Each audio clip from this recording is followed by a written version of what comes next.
Då testar vi Svenska kanalen. Det här är Marie som pratar. God morgon, god morgon. 1, 2, 3, 4, 5, 6, 7. Testar Svenska kanalen, Engelska kanalen. Hoppas att det fungerar. Hallå, hallå, hallå. Hallå, hallå, hallå. Min mick är fortfarande avstängd på mitt. Okej, då så. Då är vi på banan. Och nu är det 1 minut tills det startar, så det var väl på tiden. Trevligt möte. Och vi byter här på chatten här, eller hur? Gruppchatten för mötet. För jag ser ju bara presentationerna på mobilen. Yes. Excellent.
Eller jag kommer ju köra en introduktion efter det. Men bara liksom välkomna. Vi börjar med att visa film. Ja.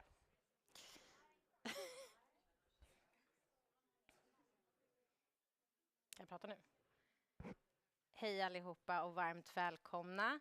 Vi kommer alldeles strax att Hello ha en everyone, and you are introduktion om warmly varför vi är här welcome. idag. In a Gå igenom moment we're going to have a upplägget, brief men först ska introduction ni få about se en why fin we're film here som vi and tillsammans talk about what's going to happen med today. But filmskaparen first we're all going to watch Teresa har a gjort. movie that Den innehåller både berättelser från Teresa has personer som prepared. lever med hiv It och contains lite vårt stories with perspektiv och vi hoppas att people det ska living ge with er HIV nya and also insikter from och the lite perspective of känsloladdningar care. kanske. We Så hope se that på this den så will kommer jag provide some tillbaka new alldeles strax. insights and also some sensitivities. We'll be right back with you.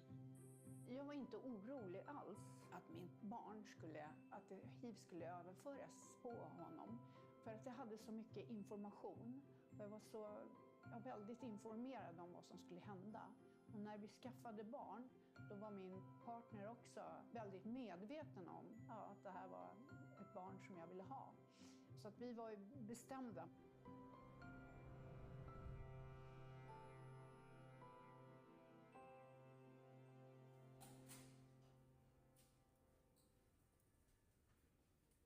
Vi brukar räkna att mellan 60 och 80 kvinnor per år föder barn och ungefär hälften av dem i Stockholmsområdet. Det är väldigt få barn i Sverige som får HIV från sin mamma. Här i Stockholm har vi inte haft något fall på 10 år. Om man har en välinställd behandling, då har man ju så låga nivåer av virus så att det inte smittar vare sig mellan moderkaka, barn eller mellan dig och mig om vi utbyter kroppsvätskor. Jag tycker det verkar finnas en hel del stigma kring HIV kvar. Man ser ju inte på någon att den har HIV. Det går inte att se på ålder eller kön eller hudfärg eller hur man gillar att klä sig eller hur många ringar man har i öronen. Jag heter Alexandra och jag jobbar som sjuksköterska och projektledare och jag har levt med HIV sedan 2018, så i snart 6 år. Jag har levt med HIV sedan jag var 25 år. Jag fyller 64 år. Jag har levt med HIV sedan jag var 17 och jag är nu 60 år och jag har 2 barn. Jag har levt med HIV i 5 år. Jag har fått barn. Mitt barn lever inte med HIV och min partner lever inte heller med HIV. Jag har valt att inte visa ansiktet för jag har inte kommit till den punkten än där jag känner mig bekväm med det. Jag tror att anledningen till att det fortfarande finns stigma kring HIV som också gör att även en del av de kvinnor jag träffar på har inte berättat för ibland till och med sin partner eller resten av sin familj att det handlar om gammal kunskap. Att det är på något sätt liksom farligt och skamligt så att man inte vill att omgivningen ska veta. Men det tror jag beror på hur rädda alla blev när HIV kom. Och sen har det varit svårt att vända den skutan. Det som fick mig att ta beslutet att leva öppet med HIV var kanske jag ska säga, det faktum att många personer inte lever öppet med HIV. För många personer så påverkar det inte vardagen särskilt. Majoriteten lever ett bra liv. Men det finns ändå någonstans ett behov av att vara stängd och inte prata med folk i sin omgivning. Min mans familj vet inget. Jag tror att de skulle reagera negativt. Det skulle kunna få konsekvenser på min arbetsplats. Jag litar inte på mina kollegor. De är ganska fördomsfulla. Jag oroar mig för att det skulle påverka mitt barn negativt om andra föräldrar vet att de är rädda för att låta sina barn leka med honom. Jag var jätteorolig för att dagiset skulle få reda på att jag hade HIV och att han inte skulle bli bjuden på kalas. Ja, att det var därför han inte fick komma på kalas och så. Så därför ville inte jag att någon skulle veta När jag bestämde mig för att leva öppet med HIV, då var min son så pass gammal så jag frågade honom om det gjorde någonting. Och han har varit med mig hela tiden i resan om HIV och jag förklarar för honom vad jag har för sjukdom. Och jag frågade om han visste vad Red Ribbon var, det här röda bandet. Nej, det visste han inte. Och då förklarade jag vad det var. Och sen när vi lyssnade på musik som Freddie Mercury, så berättade jag vad han hade för sjukdom och vad han hade dött av. Och sen återkopplade jag det. Kommer du ihåg vad han hade för sjukdom? Jaha, precis mamma. Samma som dig. Exakt. Så att det har varit liksom inte så här direkt all information utan successivt. Och sen har jag visat den här Queen-filmen flera gånger och han är så, att du klarar det mamma. Ja, så var det på den tiden. Ja. Min första barn är negativ, hon levde med HIV och jag hade ingen medicin då. Min andra barn visste att jag levde med HIV, det var 94, så jag fick behandlingen för att inte överföra HIV till mitt barn, till min son, jag vet att det är en son, med båda två lever inte med HIV. Så det är ganska extremt otroligt. Liksom. Jag är ändå från Zambia, jag är född i Zambia och jag vet att de kvinnor som levde med HIV då, när jag fick mina barn, de ammade för 6 månader exklusivt, för de hade inget val. Antingen ammar man eller barnet kommer att dö från smutsigt vatten. Så det folk har ju ammat ändå. Vi rekommenderar inte amning eftersom det finns en liten risk för överföring av virus och det finns tillgång till ren och säker bröstmjölksersättning. Men vi har numera egna hjälpmedel hur vi ska lägga upp en plan för en kvinna som ändå väljer att amma. Hur vi ska följa hennes barn och hjälpa till så det blir så säkert som möjligt. En del kvinnor tycker att det är väl ingen problem för mig att inte amma, men vad ska jag säga till min svärmor? För hon kommer ju bli misstänksam om jag inte ammar. Jag gjorde precis vad läkarna sa. Jag var så glad över detta barn. Så sa de, ge honom flaska, gör så. Så gjorde jag så helt enkelt. Den svåra delen med att få barn, det var att jag behövde ge honom medicin i 6 veckor. Vi ger behandling till nyfödda barn. Det kallas egentligen inte för behandling. För behandling gör man ju av någonting som man har. Men det blir en förebyggande behandling för att barnet inte ska bli sjuk om den har fått till sig några viruspartiklar. Innan vi hade bra mediciner eller några mediciner alls, då var det mest skyddande man kunde göra vid själva förlossningen var att göra ett kejsarsnitt. Men nu när man tar sina mediciner, då skyddar inte ens kejsarsnittet för att risken redan är så låg. Så att ta sina mediciner och kontrollera att de faktiskt fungerar genom att också följa virusnivåerna, det är det viktigaste. Jag har alltid velat haft barn. Jag var orolig när jag fick min diagnos att jag inte kunde skaffa barn. Men själva processen och allt har gått bra. Sen är det självklart, och så har jag nog känt med allt som har varit relaterat till HIV, att man vet inte förrän man har gjort det själv. Så även om en doktor säger att risken för överföring är väldigt liten, så sitter självklart oron i. Jag känner att det hade varit väldigt trevligt med att ha någon jag hade kunnat prata med som hade genomgått det jag genomgick i samtid. Antingen att man var kanske gravida tillsammans eller att det är någon som nyligen har fått barn och som vet hur det fungerar.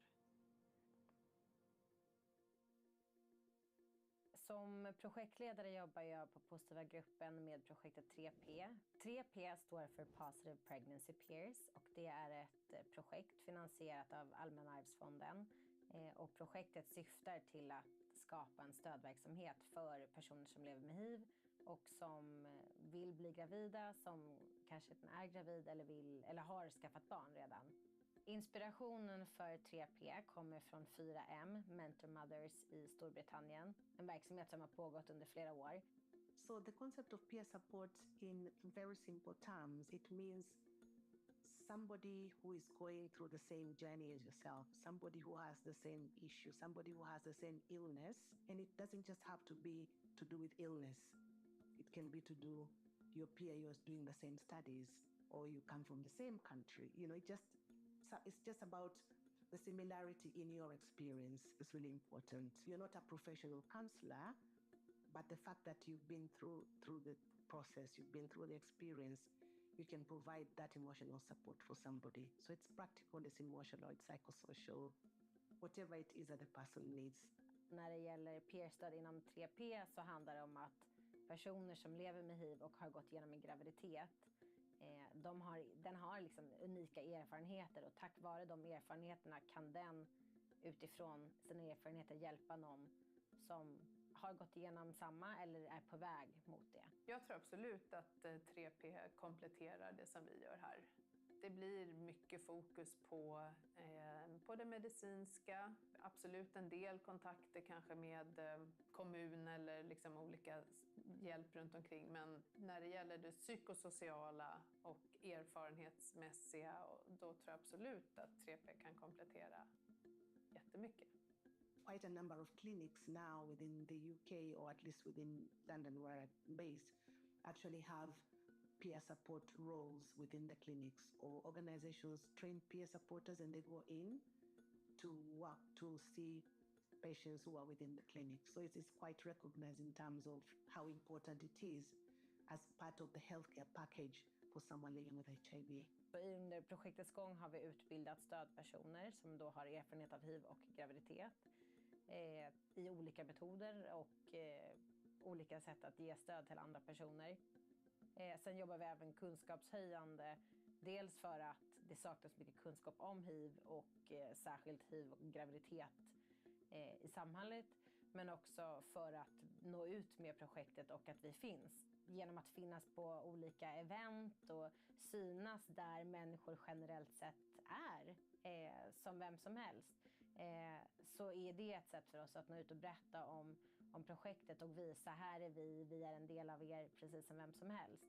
Det öppnar också upp för att människor vågar komma fram, till exempel om vi presenterar projektet på något slags event, musikfestival eller samarbetar med något trossamfund till exempel, så ger det också en tillit och trygghet till att vi dels finns där människor är, men också att vi har ett samarbete med personer som målgruppen i sin tur litar på.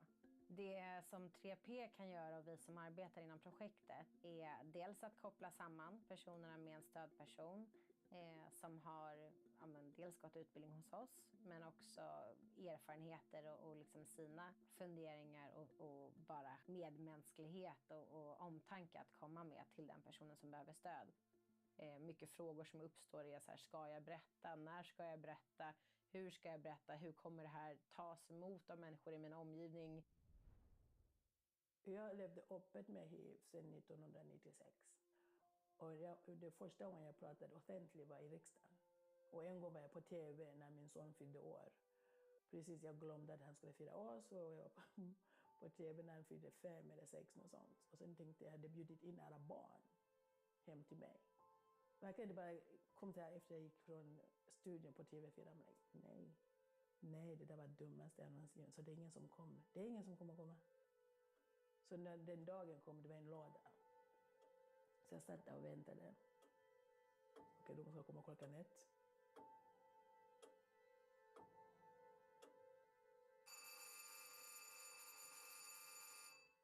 Det var alla barn från skolan som kom in och sa: vi såg att du ska dö snart.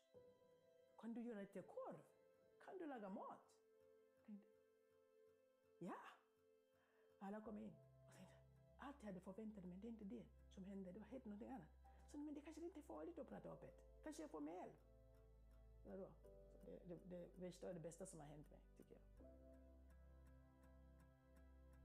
Jag vill jättegärna ha barn i framtiden och jag vill gärna ha en partner, och jag ser framför mig att jag kommer fortsätta vara lika öppen med HIV, om inte mer öppen framöver, så att definitivt så kommer min partner vara liksom involverad eller insatt i vad jag jobbar med och att jag lever med HIV helt enkelt.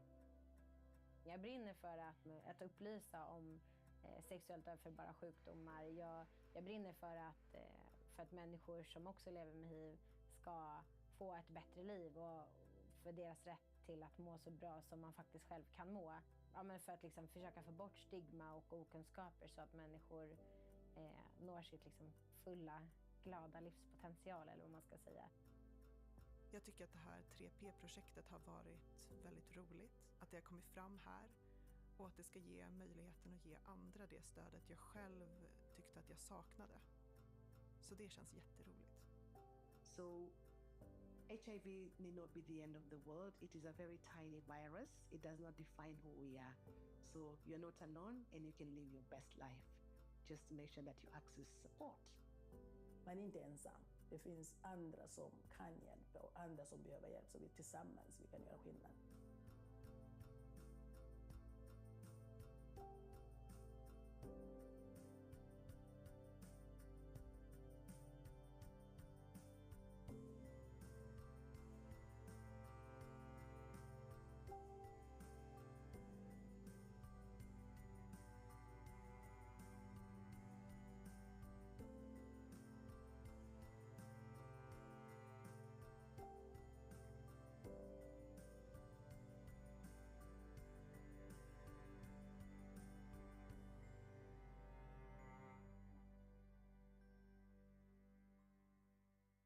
Hej igen. Visst var det en bra film? Hello again. This is a great film, isn't it? You, once again, you are warmly welcome to this conference about the positive pregnancy in peers. Well, you saw me in this film. I'm Alexandra. I look a bit different today. Not everybody recognizes me with short hair. Also blonde in some big images. Anyway, I'm so happy that you're all here. I know there are many things happening at the same time, busy days, lots of work. You've taken time out. I mean, many of you work in healthcare and you're very busy, but it's warmly appreciated that you have come here. I also want to mention that there are emergency exits on both sides here and also behind you.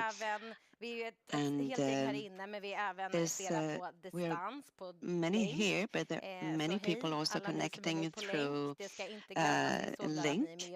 You're remotely, so hello everybody who's connecting remotely. So if you have any questions, the people present in the room have questions, please just raise your hands, and Daniel probably, he's somewhere around, and he will bring you a microphone, and it's important to ask the questions into the microphone so you can all hear it. And those of you who are attending remotely, you can write the questions in the chat, or you can also send them anonymously, but Arne will receive them and we will read them. The phone number for that, for text messages, will appear. The number is 070-040-7781. We have interpreters. This whole conference is interpreted into English. All we need to keep in mind is to try to speak a bit slower at times, but hello to the interpreters, and also I'm greeting everybody who speaks English. You're all welcome. All right. As I already said, we have people here from healthcare, from different government agencies, researchers, students to work in the healthcare sector. We have some teachers here from different organizations that are working with this target group, with people living with HIV mostly, but also with other target groups. And it's amazing to have such a wide spectrum of the audience. Sometimes one might think that maybe HIV, that doesn't, I have nothing to do with that. I don't live with HIV. The people I meet don't have it.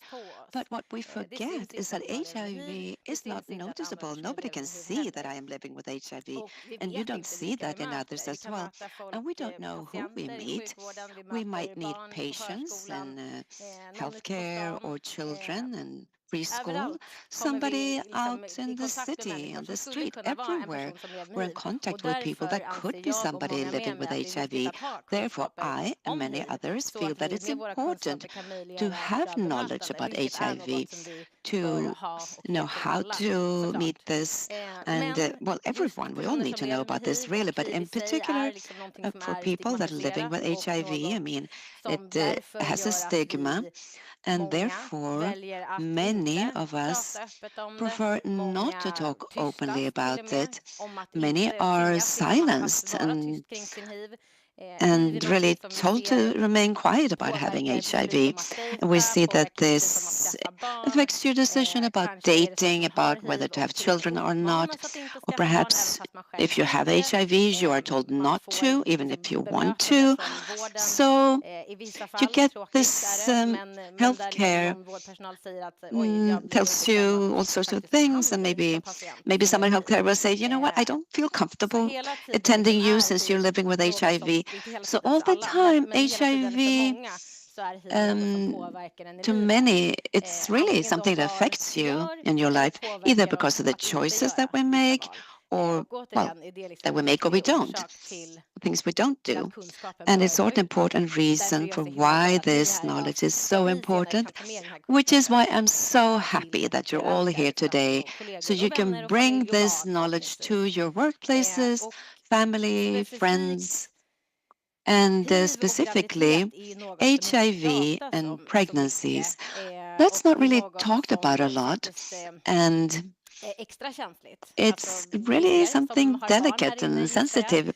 Several of you here have children, I guess, and if you have children, you know that it's not easy to be a parent.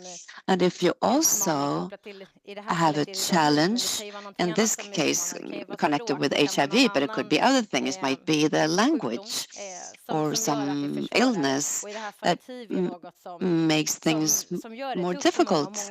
And HIV is something that makes things hard for many, and many times you feel lonely.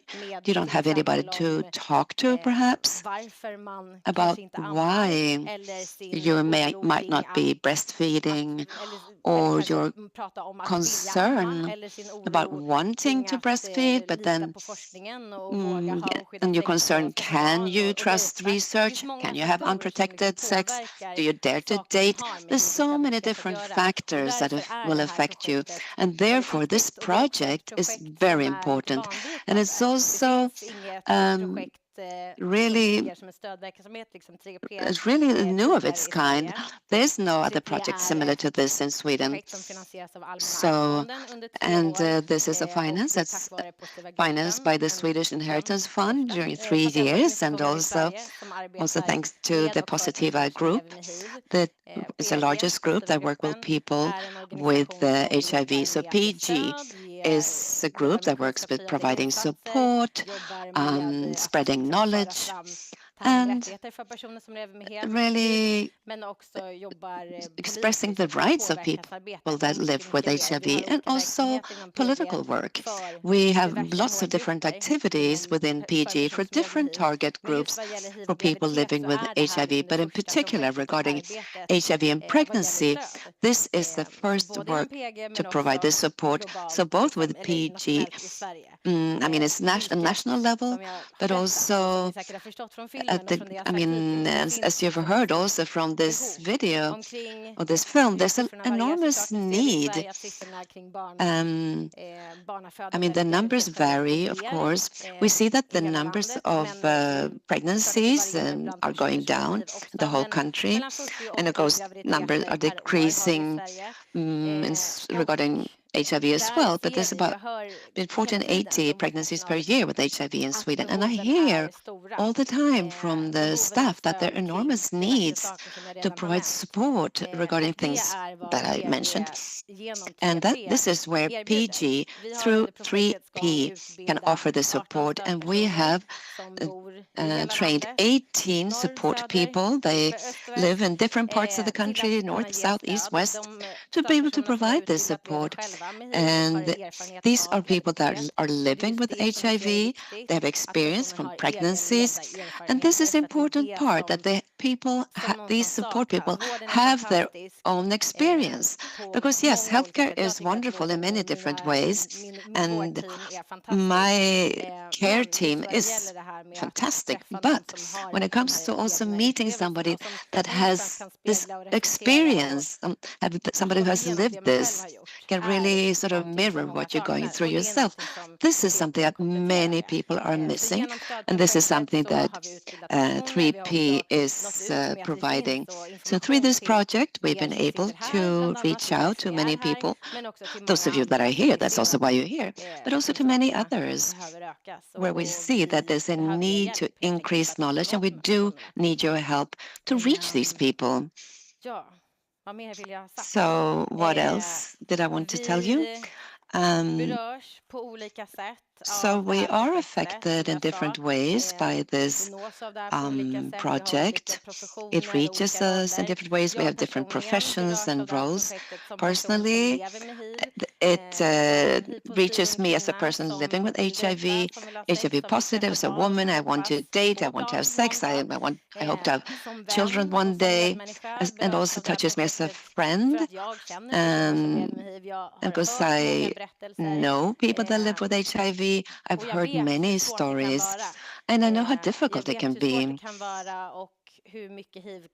how hard and how much HIV can affect your life in a negative way, but also how fantastic it can be when you find a community and together we can help one another to be stronger and really address these new challenges and barriers that perhaps we wouldn't have done otherwise. So suddenly we have this, we join together, we have a community with different experiences from the whole country and from different parts of the world, which is fantastic and so enriching. So this is something also 3P can provide, a community where you can share with others and also, well, you can find yourself, but also become stronger together. And as a nurse, I also have an important role, just like many of you here, to help people, to prevent suffering, and ensure that people stay healthy. And their ethical code is about being respectful, to really listen what people are telling us, and that people should be able to feel that they can trust us, that they are seen and heard, but they can be who they are. And also we need to offer care in the best possible way. And this is only possible if we are very knowledgeable and can meet them in a good way. Well, we need to be good-hearted, of course, and act with everyone. I mean, we want to treat others how we want to be treated, but also with knowledge, this enables this good, how you meet people. So that's another reason why it's important to be knowledgeable about HIV. And that's what I want you to take with you. The important role that you have, whether through your profession or as a friend. Maybe somebody here will date somebody, or you will have a child that will have sex, and they need to have knowledge about STIs. And again, this is something that really can affect everyone. So I do hope that this conference will give you new insights, new knowledge, and perhaps make you reflect a bit, and that you will take some things from here with you that you can then communicate to others. And thank you so much for being here. I'm now going to give the floor to the next speaker. We have the Swedish Public Health Agency, and Torsten Berglund is here. So thank you, and you have the floor.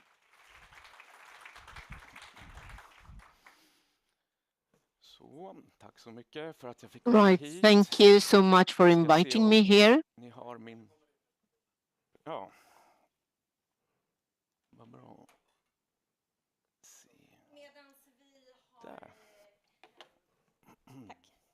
Jag glömde säga en sak. Det I just är forgot att to say som something. sagt, vi finns på länk, vi har We sålt are digitalt. available. Det innebär att vi också filmar We det have här. the Vi har också en people that are fotograf, connected through Jonas, hej links. på dig. We have Är det films. så att man inte We have the vill vara photographer med på bild Jonas. And eller if you liksom don't har want några to tankar kring be det, filmed så or kan you man have thoughts about antingen prata this, med mig efteråt eller you can mejla. talk to me afterwards or Så send me an löser vi det. Men email bara så att ni vet, message jag and har en we'll fotograf solve och that. det Just filmas. to let you know, we do have a photographer and everything is filmed.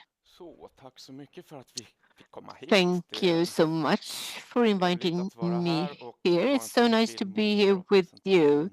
I really like the presentation, the introduction and the film. So I'm an epidemiologist Folkhälsomyndigheten, som en gång i at tiden, före 2014, var Smittskyddsinstitutet. we used to have the Contagion Institute previously, and we have the investigator Lilian Van List, who is responsible for the epidemiological ward. Many things that happen like this at the end of the year, so that's why I had to substitute her. I wanted to show you quite a broad picture. We only have 15 minutes, so I can't enter into details, and I don't follow everything on a daily basis as I used to do. So we have a context that could be good to have in the background and to look at the trend, what and how it looks today. So we have some data from the European Authority for Communicable Diseases.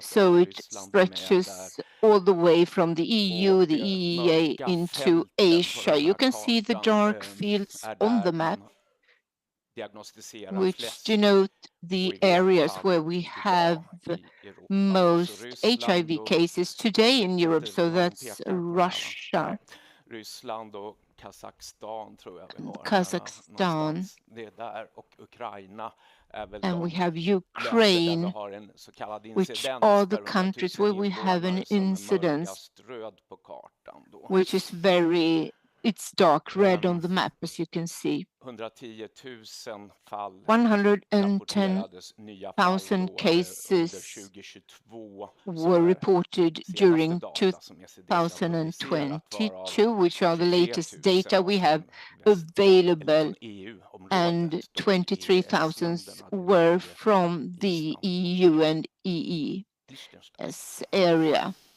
which includes Norway.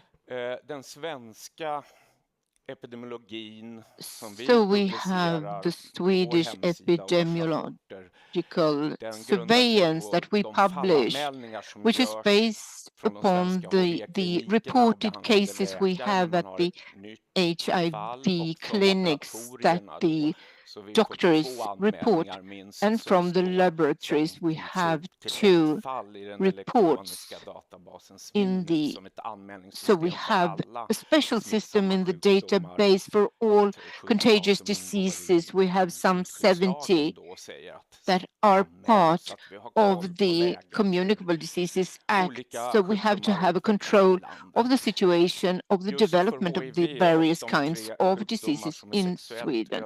As regards HIV and sexually transmitted disease, syphilis and chlamydia, we do not use identity or the personal security, social security numbers. So we just have the first 4 figures, which represent the year of birth, and the last 4 figures, because we do not want to have databases of people that live with HIV. This is a very old system that dates back to the 20th century, before we knew a lot about HIV. So this is the aim of everything. We want to follow the national incidence rate over time, both nationally and regionally.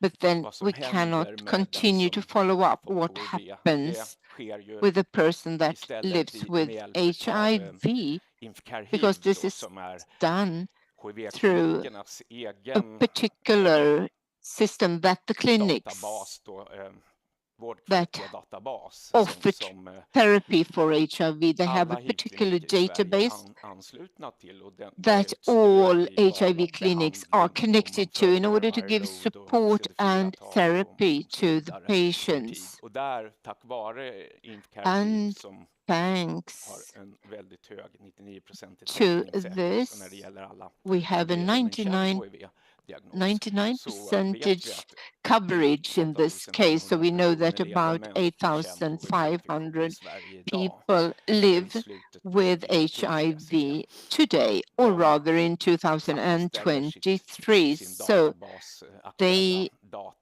do compile their data at the end of each year.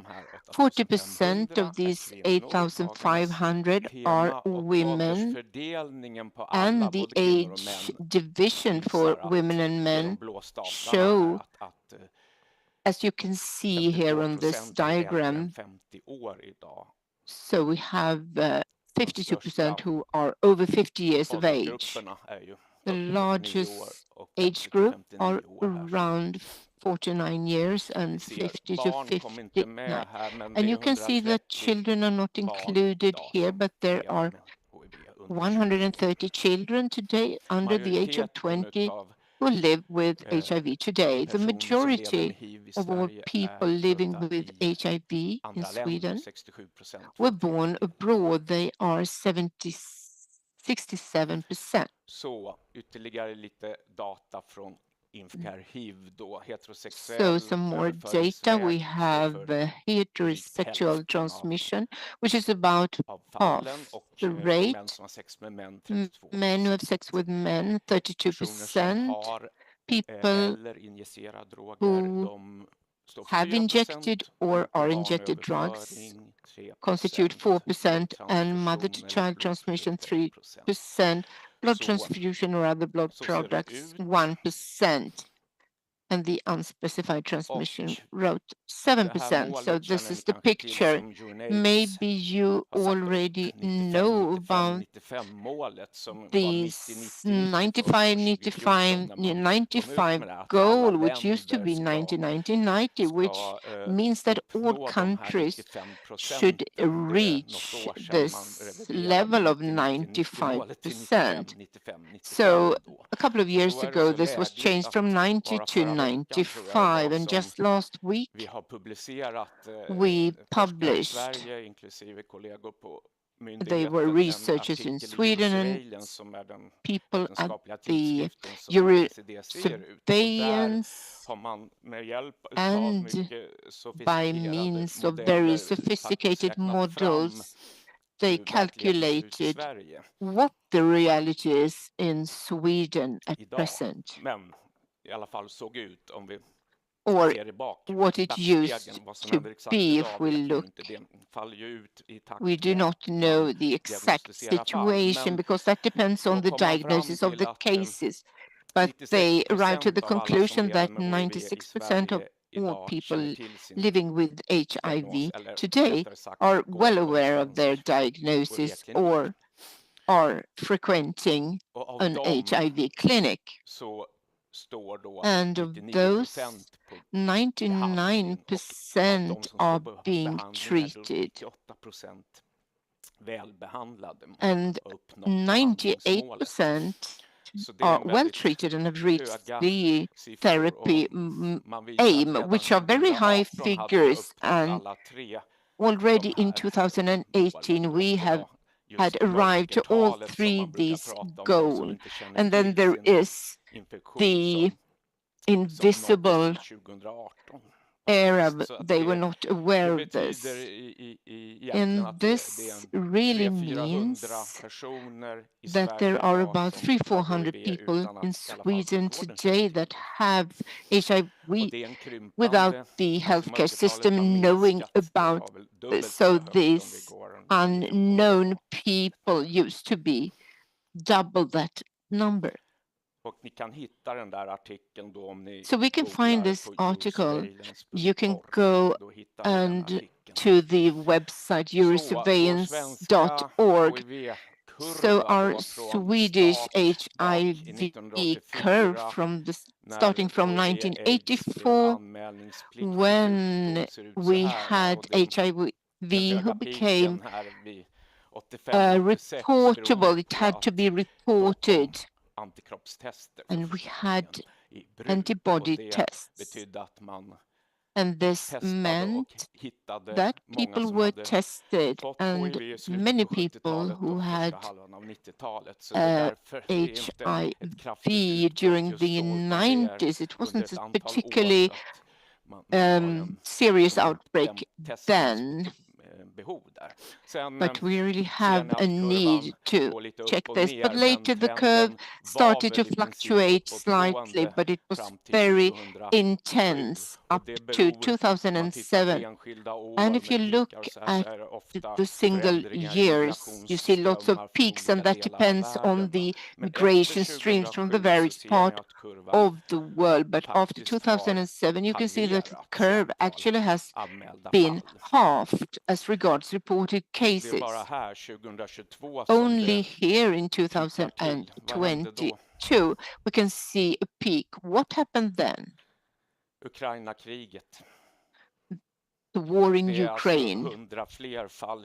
So we had 100 more cases in 2022, and this is totally related to people escaping from Ukraine, and the majority of them were women.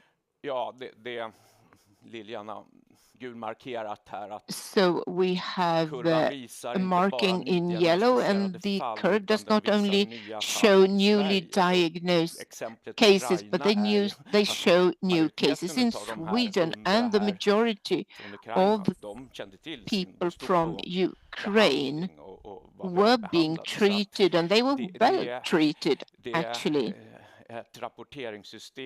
So it's a reporting system that works in the same way in the EU, and you make the report in your name. So if we remove those who already knew about their HIV, we would arrive here somewhere. At least half of them are aware of their condition before moving to Sweden. So some more figures. You can see women, and we have bars. The green ones are women, and the purple ones are men. And you can see that the level is about the same. There are always more men than women who notify the cases. These bars are a bit too many, but they show the transmission ways for women and men. And you can see that heterosexual contacts constitute the majority of all cases. But we do have a great reduction of 10 years. So I show you the 10-year trend. You see the Ukrainian women for 2022. And then we have a reduction, and as regards those who use injections, and the transmission from mother to child is about flat, and not always we indicate the transmission manner, and sometimes it happens in another part of the world. And also for men, you can see that men who have sex with men have had a great reduction during the past years. Here we can see a division as regards country. It's divided by country. And you have Sweden, which are the green sections, and then we have people who were born abroad, which is purple, and then where we do not have any information about their origins. So the last picture is focused only on women, and you can see that in 2014 we had 198 cases, and in 2023 we had 108 cases. We have the Ukrainian women who constituted about 60 cases, and we also had an increase over the years from Ukraine. As regards the age distribution for women from 2014 to 2023, you can see very clearly that the group from 30 to 39 years, 49 years, constitute the great majority of new cases, and the average age is 38 years. The diffusion is from 0 to 77 years.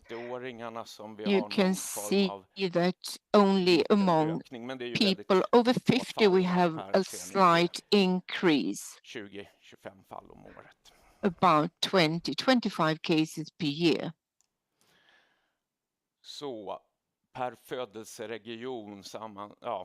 This is the birth by region for a 10-year period, and you can see in the center of the picture we have the sub-Saharan Africa, which constitute the great majority of HIV cases among women.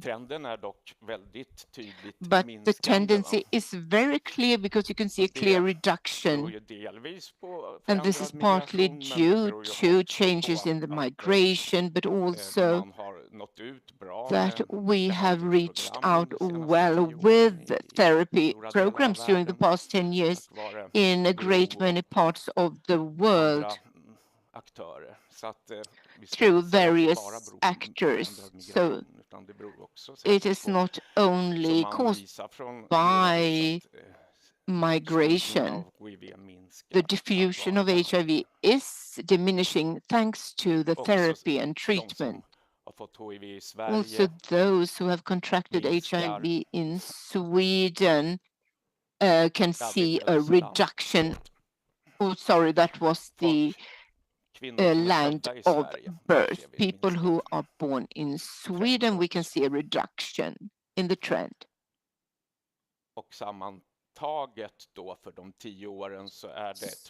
So on the whole, for this 10-year period, we have sub-Saharan Africa, which constitutes the large majority, and also Thailand is emphasized in the diagram because we have 200 women born in Thailand who have contracted HIV during this period, but also Ukraine has seen an increase between 2022 and 2023. So here we can see where in the world they have contracted HIV, and we can compile this by looking at each reported case and see if they have had previous negative tests, and if you know that this person has arrived to Sweden and the immigration state. So this is just an approximate diagram. But the fact that you have contracted HIV before Sweden is the usual situation.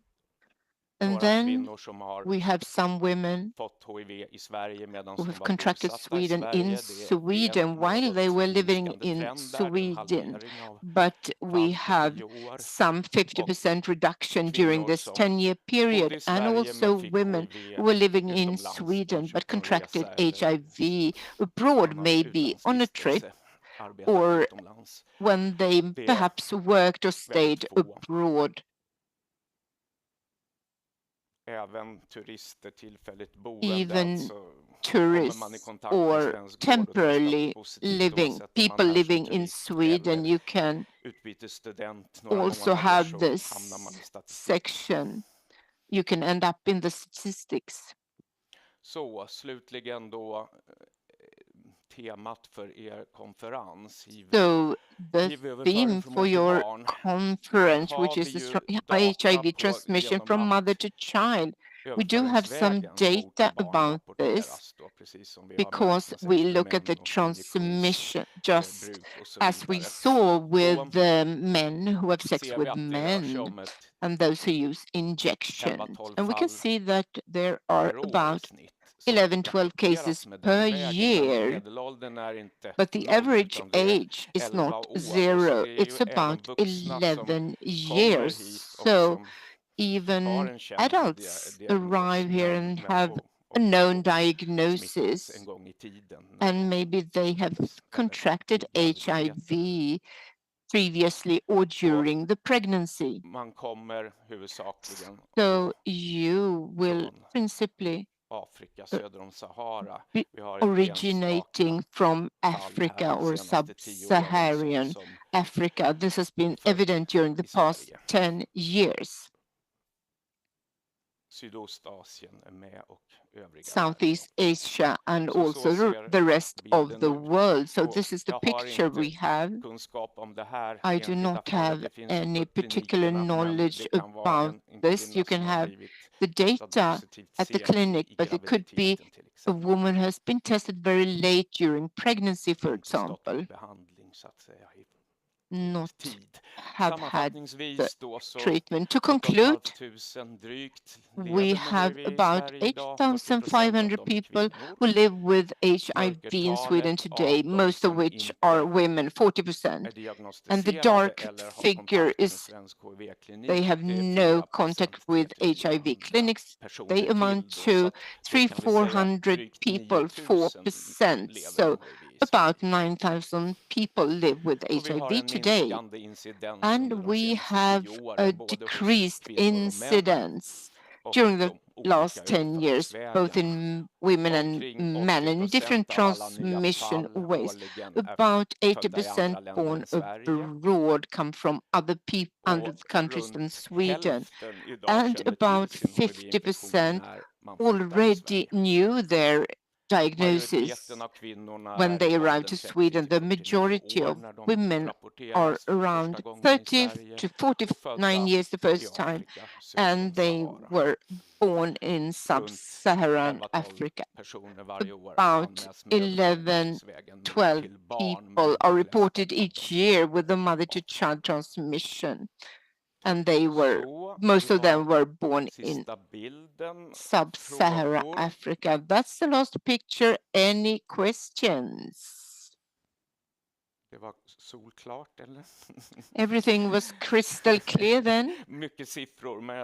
Lots of figures, but just think of everything as a whole. That's the important thing. Today, I was at a conference and there was a long presentation at Noah's Ark, and the picture was not as bright previously. We didn't have all the efficient treatments and therapies, so this is more nicer to talk about.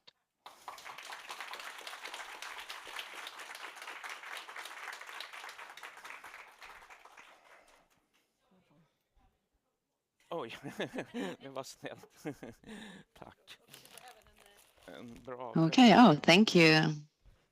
Oh, lovely. Nice bag as well. I will take this with me on my bicycle. Great.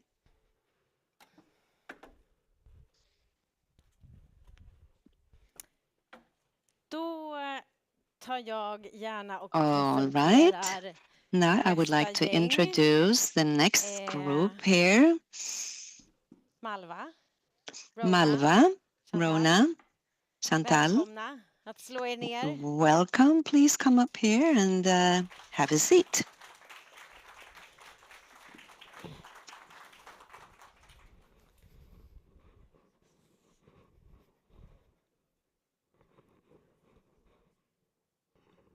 Sit here.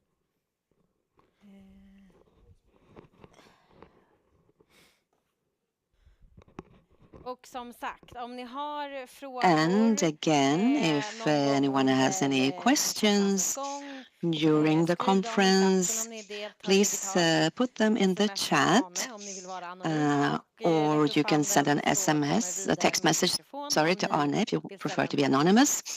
And if you want to ask a question of those who are in the room, we will bring you a microphone. And this panel that will be here, well, that's almost already in place. It's about a panel conversation about living with HIV, with a focus on HIV and pregnancy, but also about being a parent. Something that I reflected on when Torsten made this presentation about the numbers regarding where in the world there's more prevalence of HIV, what the statistics look like. And many times it's easy to forget, sure, it's people that come from a certain country that are living with HIV, and therefore perhaps you think if you don't come from a certain country, like south of the Sahara, maybe you're not at risk. Many people might think that, but obviously this is not true. And we are, if you don't come from that part, then you're not at risk. But I'm an evidence that that is not true. And it's important to remember for those of us that are working with the issues regarding HIV, but also people have never been tested. Many believe falsely that they are not at risk of getting HIV. That's a message I want to give everyone. But okay, let's now start this conversation. Welcome. What does it feel like to be here? We have Rona,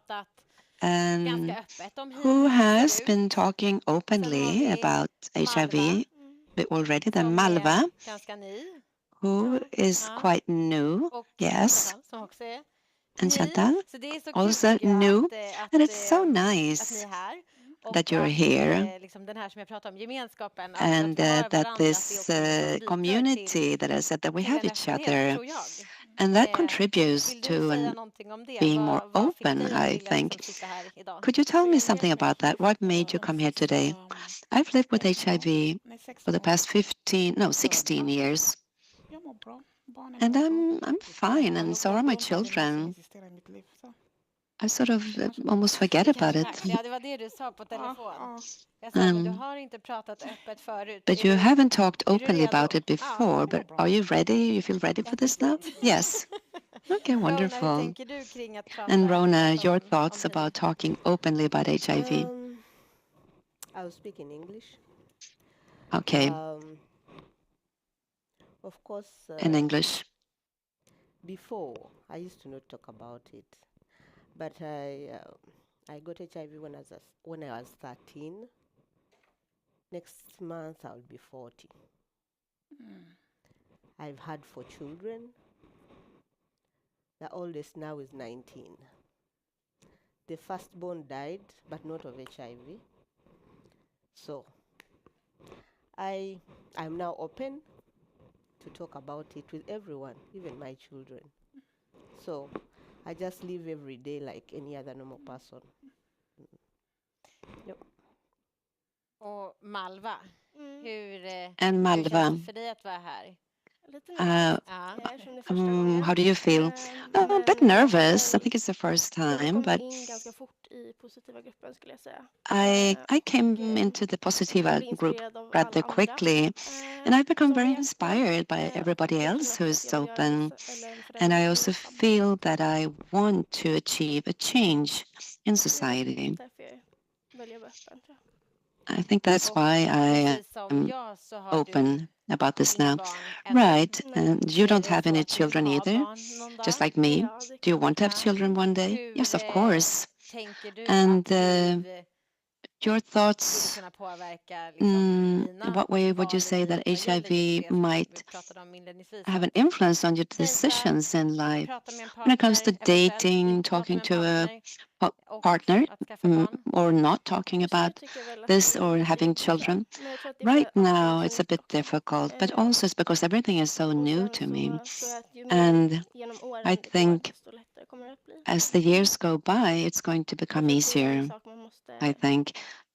I believe it's something that you need to sort of really encounter, and I would really like to have children in the future, but I don't see that as a problem, or with my partner in the future either. Thank you. Rona, you are saying that you live openly, you have told your children that you are living with HIV, and I happen to know that the first time that I met you, Rona, that was not the case, and I have talked to Rona about this before, and I'm allowed to say this. And I'm just wondering, what made you tell your children about this? Because the first time when we met, that was in November 22, so 2 years ago, you had not yet told your children about this. And then a year later, we met at this training, then you had told them. What made you tell your children? Oh my God. Reasons why I decided to talk to my children about my HIV status. One, it was the right time. Number two, they are old.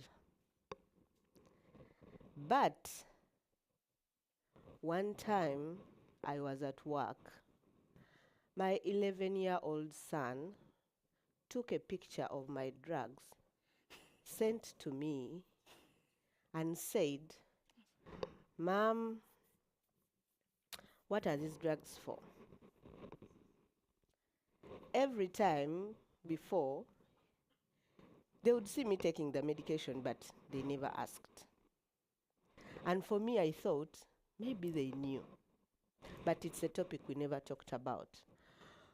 But I held my phone and I started shaking because at that moment I was not prepared.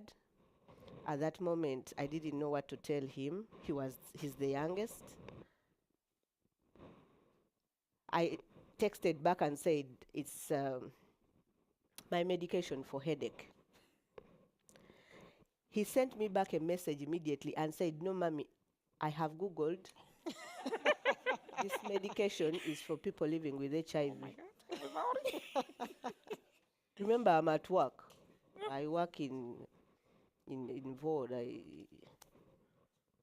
I was like, I said, okay, I'll come back home and we talk about it. No, but mom, are you living with HIV?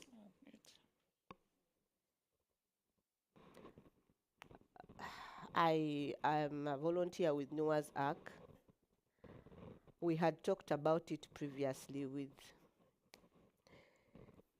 some people at Noah's Ark, and because they are my support system, and they had told me, "Rona, you should disclose. Your babies are big now. They will understand." And I was saying, no, no, no, no, no, no, no. But that I did a screenshot and I sent to one of the staff in Noah's Ark who is very close to us, and said, "Okay, it is the time now." I said, "No, it's not the time." I said, "Yes, it is the time now. Look, if the youngest is Googling, what about the oldest?"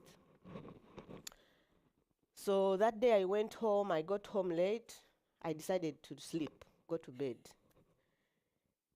And then I called my curator in Ben Helsen the following day. And I told her what had happened. And she had also told me previously that, "Rona, why don't you disclose to your kids?" I want to take you back some of the reasons why I didn't want to disclose to my children. It was through rape.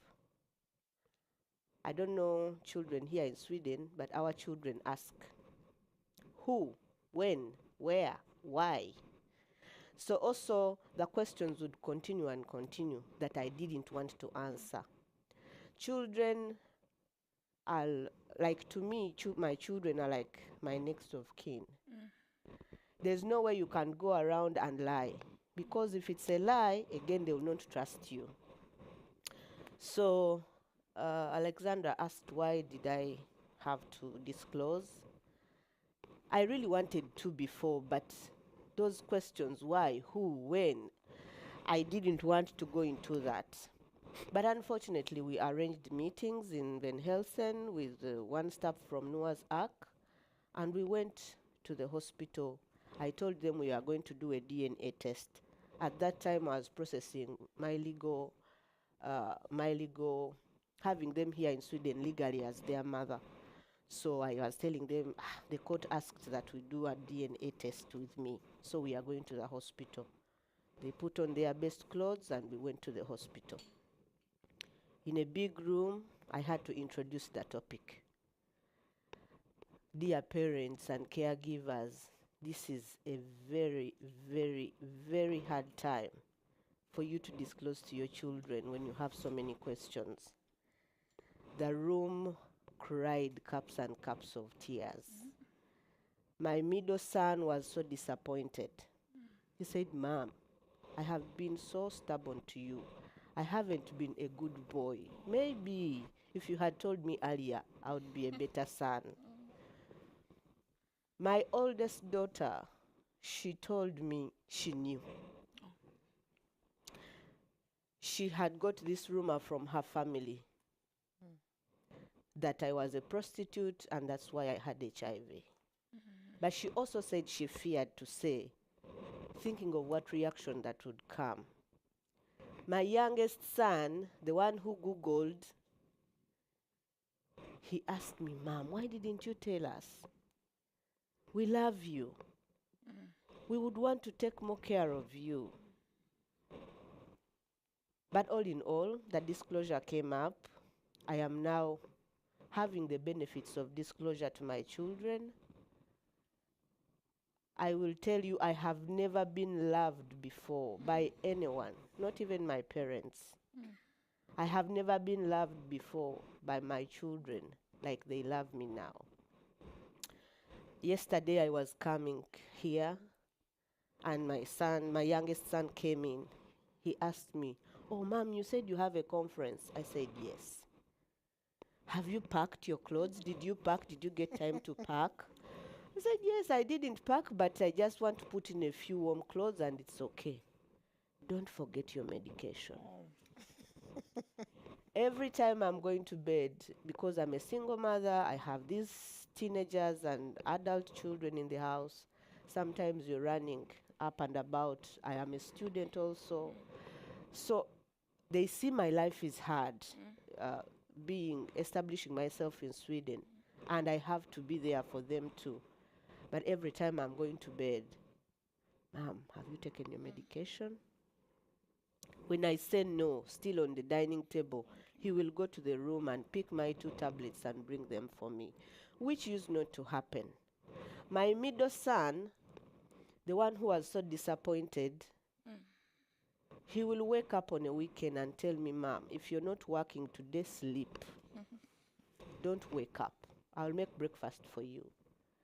So what am I trying to say? Out of this disclosure, I gained love. I gained other, like they are adults in the home. They clean, they wash. They come to my room, they knock, Mom, are you okay? Do you have a headache? Are you fine? If I say I'm not feeling well, my oldest son will say, Mom, I'm coming with you to the hospital to see what is happening. They should give you medication. They should treat you. They should do this. You know, there's more hugs, there's more love in my home than before. So the disclosure worked out for me, Alexandra.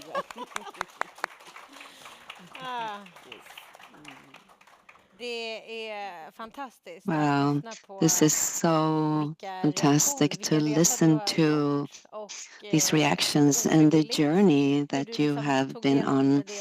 How, perhaps not really wanting to, but how good, I mean, what it led to. I mean, how you are experiencing more love from your children now than before. And as the importance of being open, because also, like, it leads to community, but your children are not, they don't live with HIV, but still you have sort of strengthened your community. So it's not only about us within the target group, every group on their own sort of create their community when you choose to talk about it and share secrets, which it might be for many. Really beautiful. Du har 4 barn. So, and you have 4 children. And med lite mellanrum i tid. They are of different ages. And in what way has it been different, would you say, if that's the case? And when you had a child the first time, what was it like then and what was it like later? First time was in 2009 in Göteborg. And so I had twins.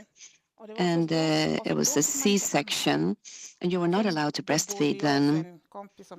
And I was renting really a room with a friend, and how could I explain this? That nobody visiting, and how can I explain that I cannot breastfeed my babies? But I found a way.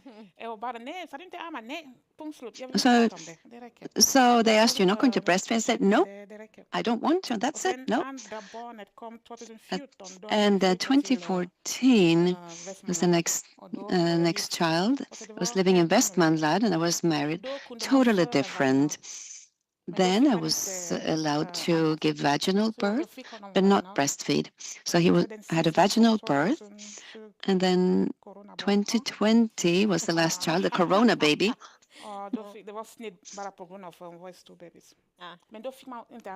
And I wasn't able to breastfeed. And breastfeeding is something that we will get back to a little later and talk more about.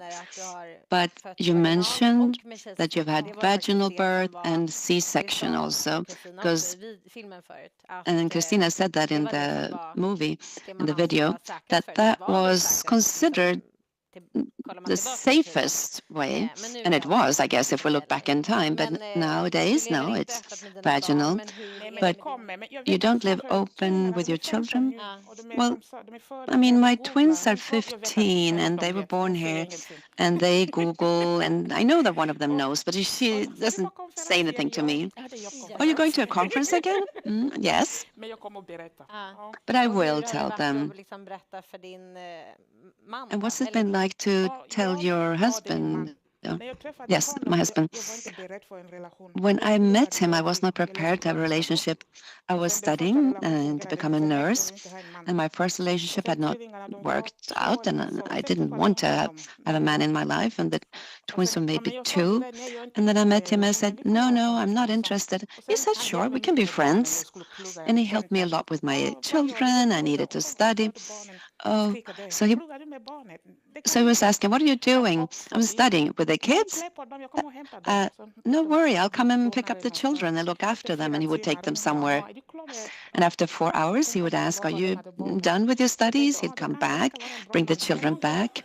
So, yes, he did seem to be a good man, I must say. You know, providing support and all that.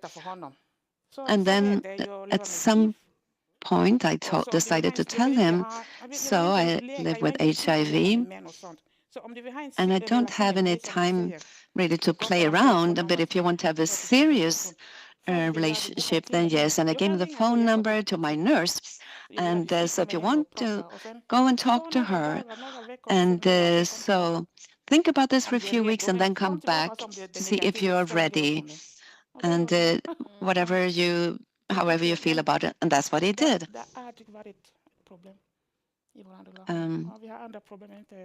And that has not been a problem in relationships. We have other problems. Right, and thank you for sharing this. And I believe many experience this and expect that HIV is going to be something very difficult and challenging, and the response from people around you is going to be negative, or people are going to be fearful, because that might be the perception that somehow is still there. But now we are more and more people are showing that this is not the case. And you also took this responsibility. You told them, okay, take your time and see how you're going to feel. But at the same time, you knew that your HIV was, I mean, well treated with no concern. So this dilemma, should we talk about it, which really is not a dilemma. Everybody who lives with HIV understands this, and I'm sure many others also, because you can relate to it, or perhaps you work with matters regarding HIV. But if we get back to you, so in what way, or rather, when did you get your diagnosis? In February this year is when I got my diagnosis.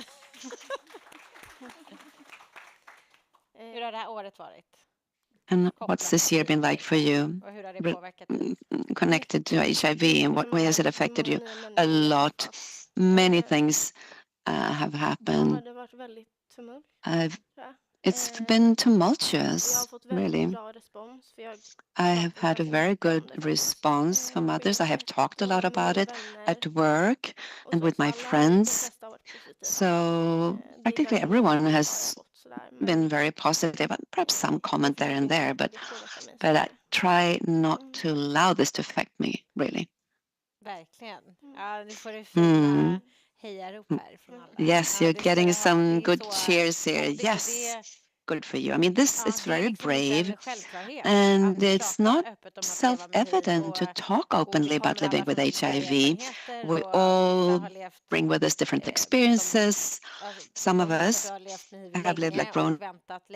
You said you've lived with HIV for a long time. You waited long to tell your children. You had your reasons for that. There's no right or wrong here, but it's very strong of you, all of you, to be here today. And in particular, since this is so new for you, not just that you're open and you're just coming to realize a lot of things. And what is it? What's been the main challenge, would you say? Wow. Accepting, I think. When you find this out, at first you kind of live in denial, and then it comes like in waves. I would say that acceptance, accept it to yourself, and also forgive, and not blame yourself either. Right, this part about blaming yourself, I think many of us can identify with that. And a lot of what you're saying really reflects why this community is so important. And really have a group of peers that would, to be able to get support and receive support. It's so important because it's so much that we go through. Experiences are similar, no matter where in the world we come from, our age, but still there are many things that we can identify with and that we can support each other with this. So what would you like to convey or tell somebody else who might be thinking now whether to tell their partner who doesn't have a child yet, or somebody else who perhaps is thinking about telling their children? What suggestions and piece of advice would you like to tell them? Everything has its moment and time. When it's time, it's time. And maybe you can also bring in a counselor.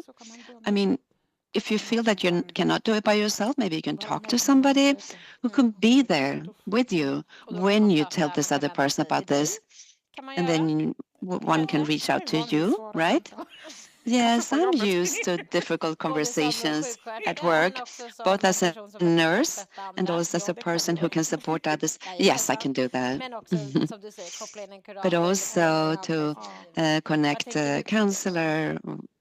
Your thoughts, Rona? I just think that you need to put in work. Things don't come overnight. Like if I didn't have a good relationship with my children before, my home would be scattered. But also the friends we bring in close to us.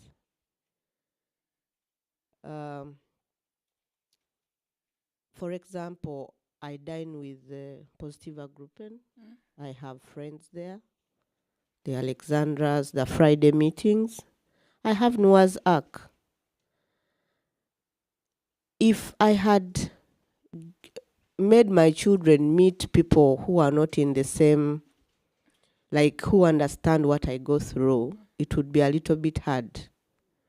But also the relationship I have with them is really, really strong, that the love was already there.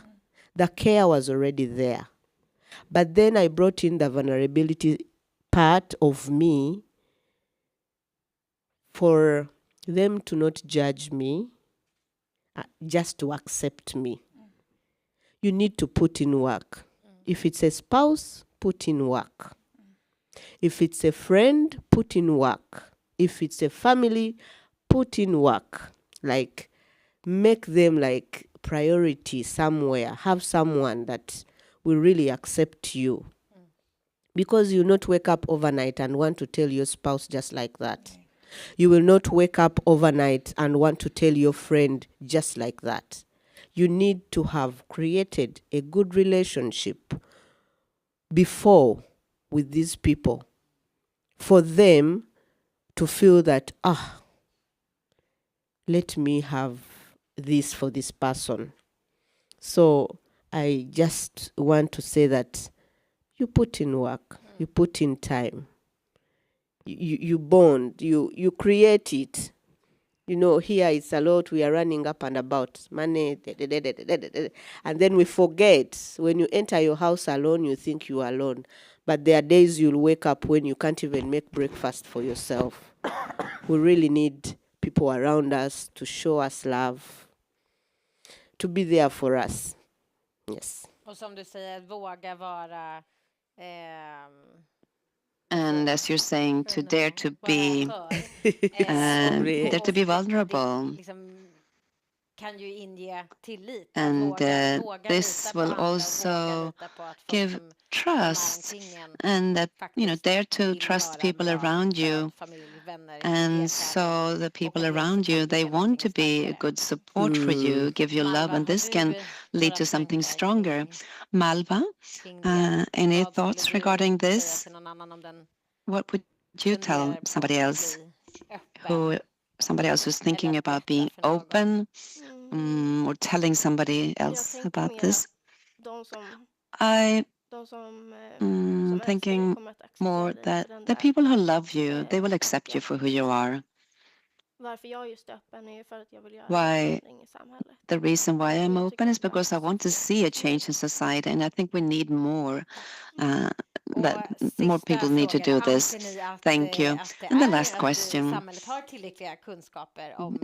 Would you say that society has enough knowledge about HIV in general, but also specifically about HIV in pregnancy? No. No. No. Your thoughts? No. Okay. Well, it's so wonderful. We all have gathered here today and we can learn from one another. And in a moment, we're going to talk about migration and health. There will be a break, and after that, we'll have migration and health, and then yet another panel conversation with the healthcare staff. So here, I hope we will get a lot of inspiration and knowledge from these amazing people here.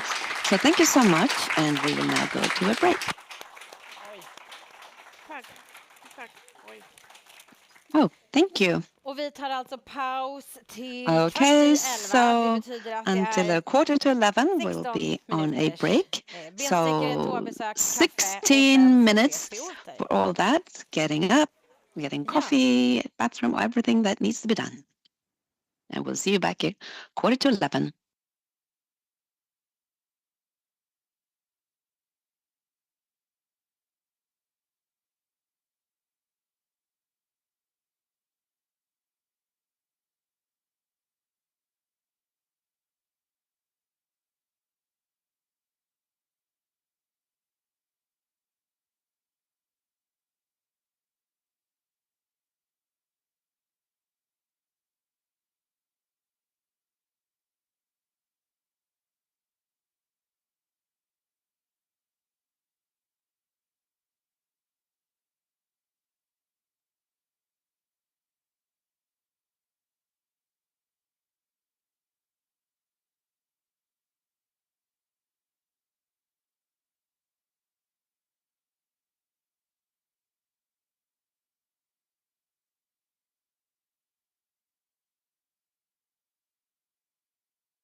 Ja, vi ser till att släcka lampan lite. Välkomna tillbaka. So welcome back everybody. I hope you had some coffee or whatever beverage you preferred. Also you who are working online, that you've gained some energy. So we're going to have the next speaker with us within short.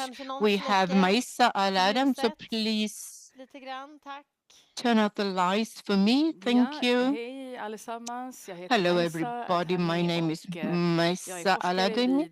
I'm a researcher at Karolinska Institute and Uppsala University. I'm so happy to be here today. It's the first time that I'm present during this kind of meeting with a positive group. So I'm here today to talk about migration and health.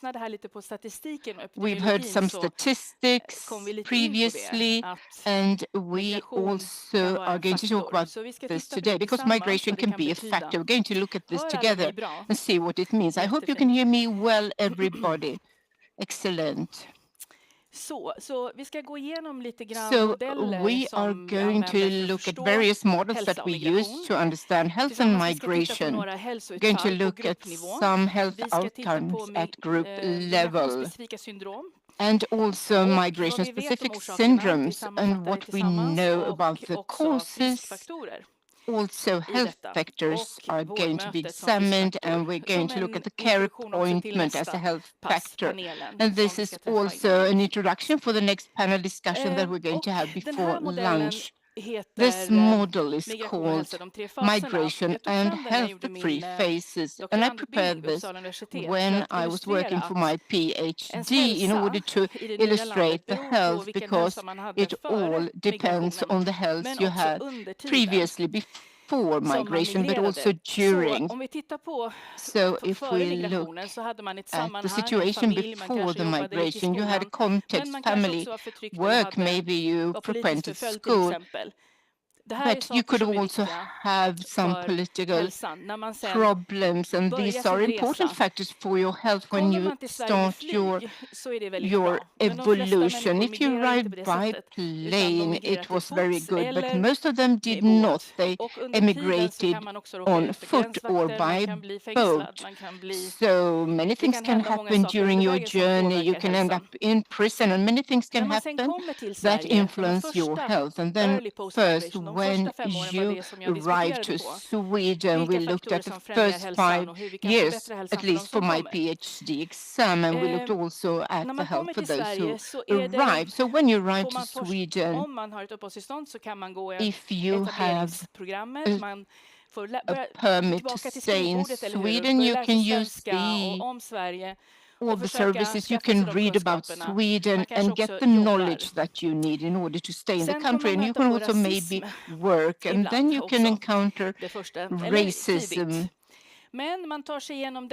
But you go through all this, you get maybe your first car. There are so many studies on this, even at Malmö University, what it means to buy your first car when you're in Sweden, because it means that you finally arrive to a safe place, to your country, and you get context. So the social capital and the social network get lost when you move from one country to another. And it takes time to construct it together, because many people feel isolated and lonely. But hopefully you can have this context with friends and support. So health in Sweden depends on the conditions you had in your home country and during the journey to Sweden. If we continue, we have this health migrant effect, and this complements the previous diagram and what illustrates what the situation is in Sweden. We have the time frame on top, and then we have various support systems and the healthcare service below. Då finns det någonting som heter the healthy migrant effect. We have the healthy migrant effect because when you arrive to Sweden, you can be in good health, at least physically. Because vid till the exempel ett krig, weakest de bosätter sig i ett people grannland during eller flyttar war, inom they landet. Men go tagit to sig till a Sverige så close country, to a kan man ha ganska god neighboring hälsa, country. But i alla if fall you fysisk hälsa. arrive to Sweden, you can have a Men sen very frail brukar health. hälsan gå ner faktiskt. But then things För att start sen to happen. förhoppningsvis återhämta It sig. starts to descend in, and then hopefully gets better. So Och this sen så healthy migrant så effect så kan diminishes. den byggas upp igen. And Men det är hopefully it fortfarande så can i Sverige be att constructed vi med again. But it's utländsk still the bakgrund, fact in vi har sämre Sweden that hälsoutfall även efter 10 år i landet. even Och det after handlar 10 years till exempel om in the country, the hjärt-kärlsjukdomar och migrants andra kroniska have sjukdomar.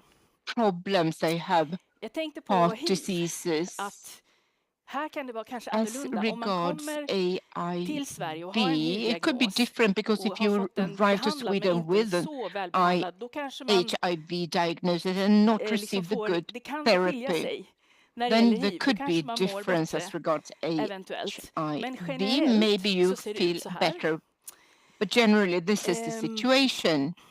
Och ni ser här att vi har contributing factors. You Vad är can det som see gör that att there hälsan are går ner contributing efter att man kommer till factors. Sverige? What Vad is kan det it handla that om? causes the decline of the health when you Och då har arrive vi to någonting som heter Sweden? de sociala So we have hälsodeterminanterna. something Och that det we är call allting som social påverkar vår hälsa determinants of health, utöver biologin. and that's everything that affects Och nu ska our jag ställa en health fråga till beyond er. Tror ni biology. I'm att going to ask biologin you a question. bestämmer Do you eller think avgör that mycket biology mest av vår hälsa? determines Eller är det de the sociala major hälsodeterminanterna part of our health, som or do you bestämmer think they are the mer av vår social hälsa? determinants Fundera på that den. are more Vad är de important sociala to affect hälsodeterminanterna? Jo, this? men det är Which are allting those som finns runt social om oss. determinants? That's Vi har everything around oss us. själva här. Här har vi den We biologin, have ourselves, we have ålder, biology, kön och arv.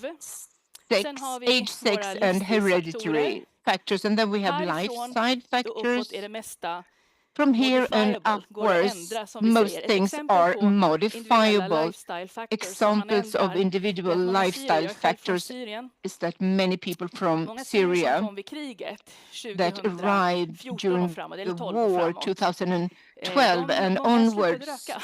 Many of De them hade varit stopped röka hela sina liv. Sen smoking. kom det They var had väldigt dyrt att röka smoked och ingen rökte och man kände sig for lite very utanför, så many man slutade years, röka. but it was very costly to Så här, det här smoke, hände so här, they ja. stopped smoking when Sen har vi arriving då to våra Sweden. nätverk, And sociala then we have our nätverk. networks, our social Och networks, sen har vi de allra viktigaste, and the most nämligen det som vi important kallar factor, which levnadsförhållanden. Det are handlar om the living conditions. vilket jobb vi har. Att det, This is about the om vi work har ett we jobb till att börja have. med, att vi inte If we är have a work to start arbetslösa, det påverkar with, hälsan if väldigt we're not negativt. unemployed, because that Att has a jobbet very är negative bra influence on miljö. your health. We Att have vi to har have a utbildning. good environment. Att vi har We tillgång have till to hälso- och be sjukvård. Och att vi har educated and access to bostad. health care, Och bostad and to som har have en bra kvalitet.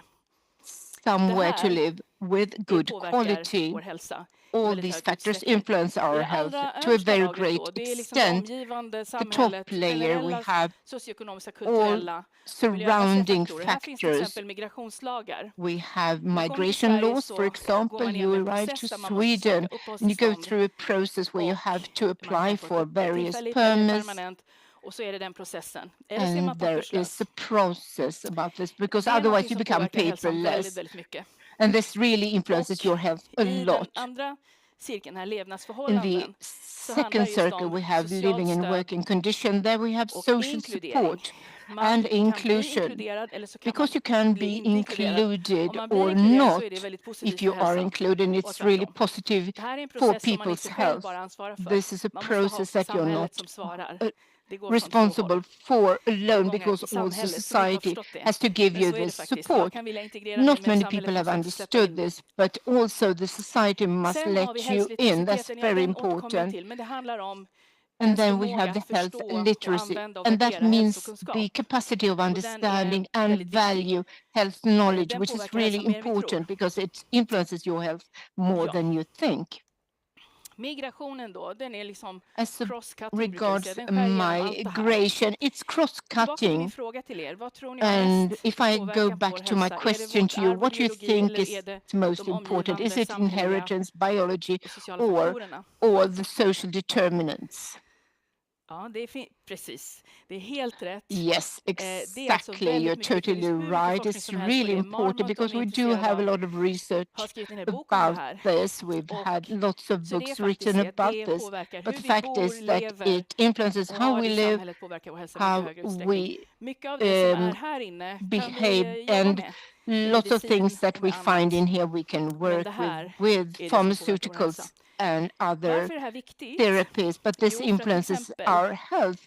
Why is this important? Well, example, when we have an intervention like you have had now with 3P's, it's interesting to see what other actors outside of the healthcare system you can talk to, because people who come to the clinic are not only patients. Maybe we are thinking about a bad situation at home, we need to move, you are unemployed or whatever, you need a job. So it's very important to remember when we work with patients and clinics that they are part of an ecosystem that we have to take into consideration. So we arrive to the intersectionality. This is all about looking at various power structures based on age or sexuality and skin color, and how this is expressed through regulations and laws. If you look internationally, if you see a person from an intersectional point of view, you see various angles. And that means, for example, if you look at the socio-economical class, you can see that the person is not highly educated, has not a high income, but there are so many other aspects to take into consideration. So if you just study one of these aspects, you cannot have a complete picture of the person. So if you have the courage and the time to look at all the vulnerabilities to see how they act together, because we are not one-dimensional, we are so many things. So we need this intersectional perspective in order to see the person. So when you study HIV, using this method, you can have a richer and more complete picture as compared to just looking at the gender or age level. So this is a very important diagram. You have to remember this, because if I take myself as an example, I'm a woman, I'm born abroad, I was born in Damascus, I'm a Muslim, my skin color is not white and neither is my hair color. But I have a good education. I'm a bit overweight. But there are so many factors to a person. So if you study me as a person just coming from Syria, it's not enough. So I really recommend you to use the intersectionality principle. Then there are other vulnerabilities that you can have. For example, you can have a stigmatized chronic illness. And that is a factor. You are new to Sweden, or maybe you are a new parent. That's also a first-time parent is also a vulnerability. And you may be exposed to violence or single, and all these aspects are really crucial. As you can see, it's really complex, the situation, and it is complex to look at migration and people in Sweden who originate from other countries, especially when you look at a particular disease. You have to think and take into consideration all these aspects. And then I want to address the fact that when you're a migrant in Sweden, you can be so many things. It's not a homogeneous group. You could be paperless, you can be an asylum seeker, you can be newly arrived without a permit, and you can there has been a change in the legislation in 2016, so you get a temporary permit when arriving to Sweden, or you can, maybe you want a work permit or a study permit, and you can really do this, and this could change too. We don't know that. So it's not a homogeneous group. If we look at it sometimes, att utlandsfödda inte är, vi är inte alla it's samma. important to remember that those who are born abroad are not the same. We talk a lot about status, the legal status in the country. Olika omständigheter. There are various circumstances in this, and despite this, we do share things, of course, but it's really important to remember that the group is not homogeneous. Som sagt, men då, det gäller utlandsfödda kvinnor som vi vet är målgrupp för ert projekt. This, we know that women born abroad is your target, especially when it regards HIV, and you are exposed more to men's violence in intimate relations than other women. Abortion is more frequent, there's a higher risk of complication in connection with pregnancy, a higher maternal mortality than other women, neonatal and perinatal. And then the infant mortality is not so high. So this is the situation. So we have a higher infant mortality. As you can see, it's a very low number that unfortunately pass away. If you're born outside of Europe, there is a higher risk for the children to pass away.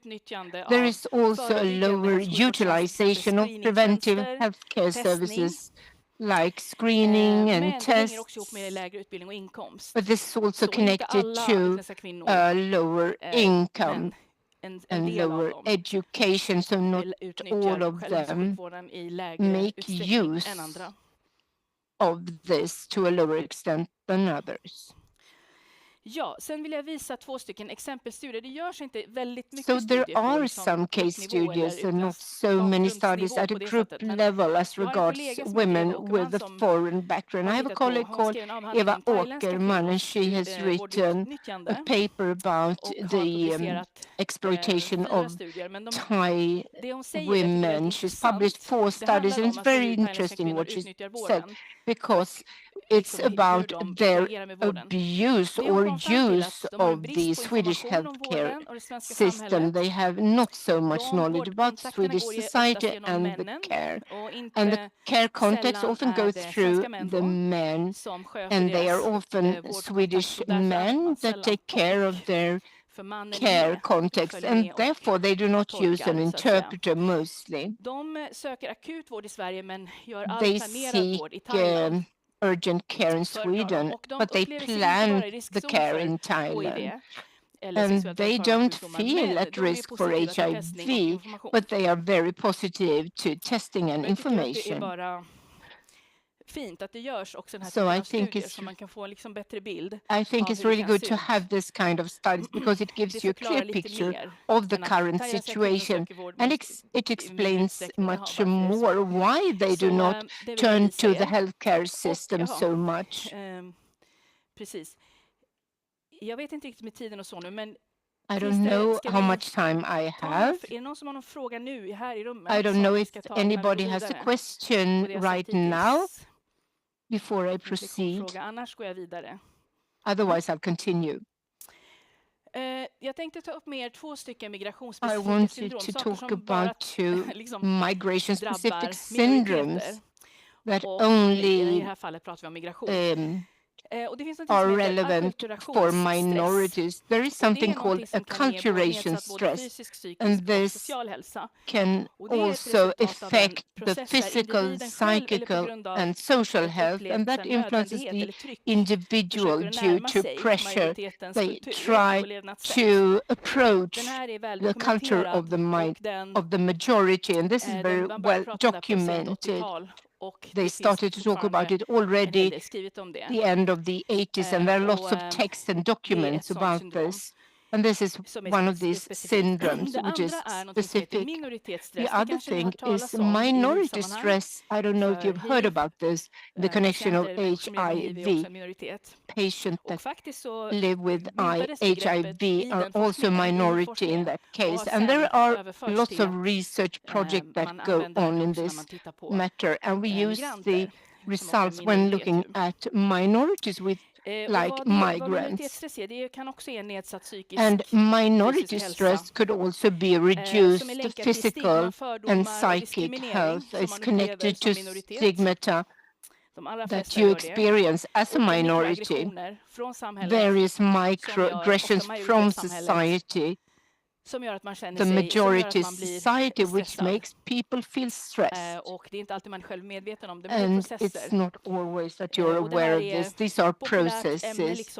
It's a very popular theme at the moment when people have started to understand the effects and the things that originate for this is something called othering, which means that you are always categorized as something else, as being a woman, or the connection you are present in, because we are talking about certain characteristics just because you belong to a certain group, and then you have certain characteristics, which is called othering.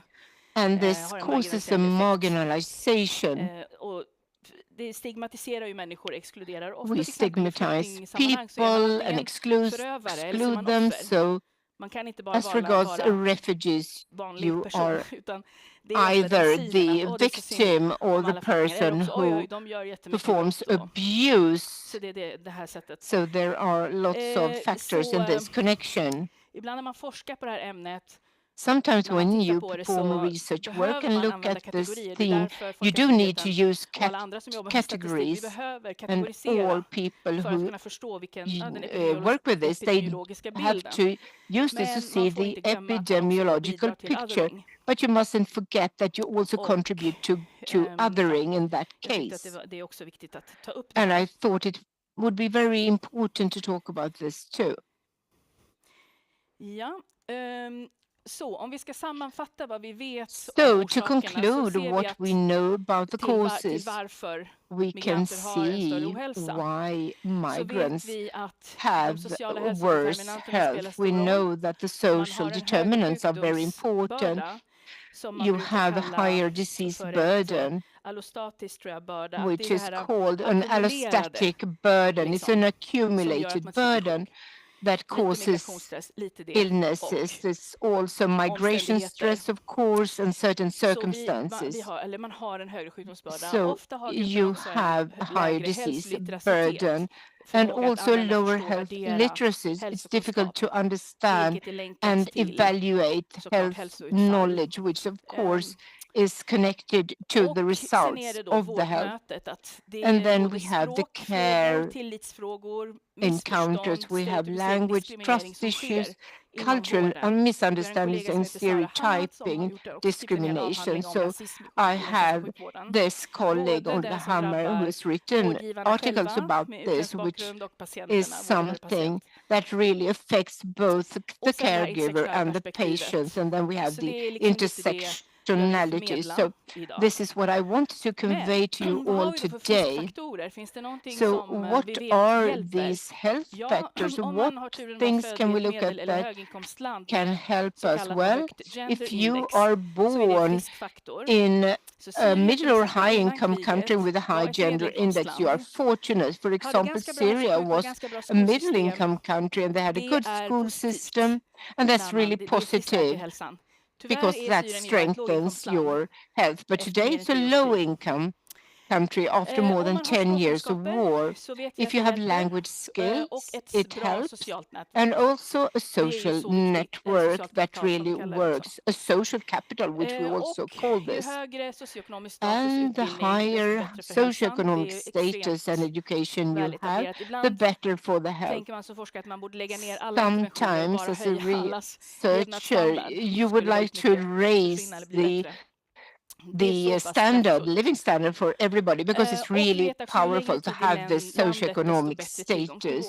So the longer the time in the country, the better access you have to care. So the vulnerability becomes less. I don't know what you feel, but we can talk about that in a while if you think this is right or not. Var det någon fråga eller hörde jag nej? Any question? No, no comment.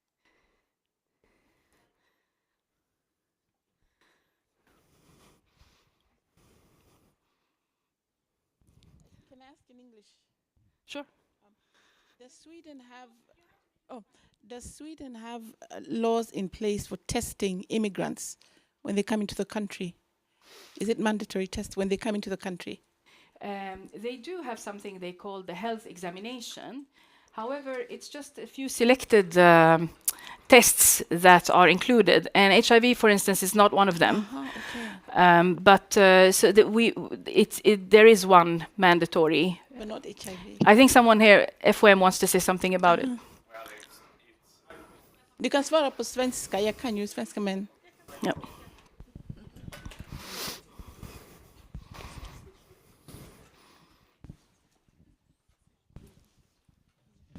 Thank you. It's mandatory for the healthcare to offer health screening for asylum seekers and their relatives coming after. And it's free, but there is no mandatory to take any tests at all.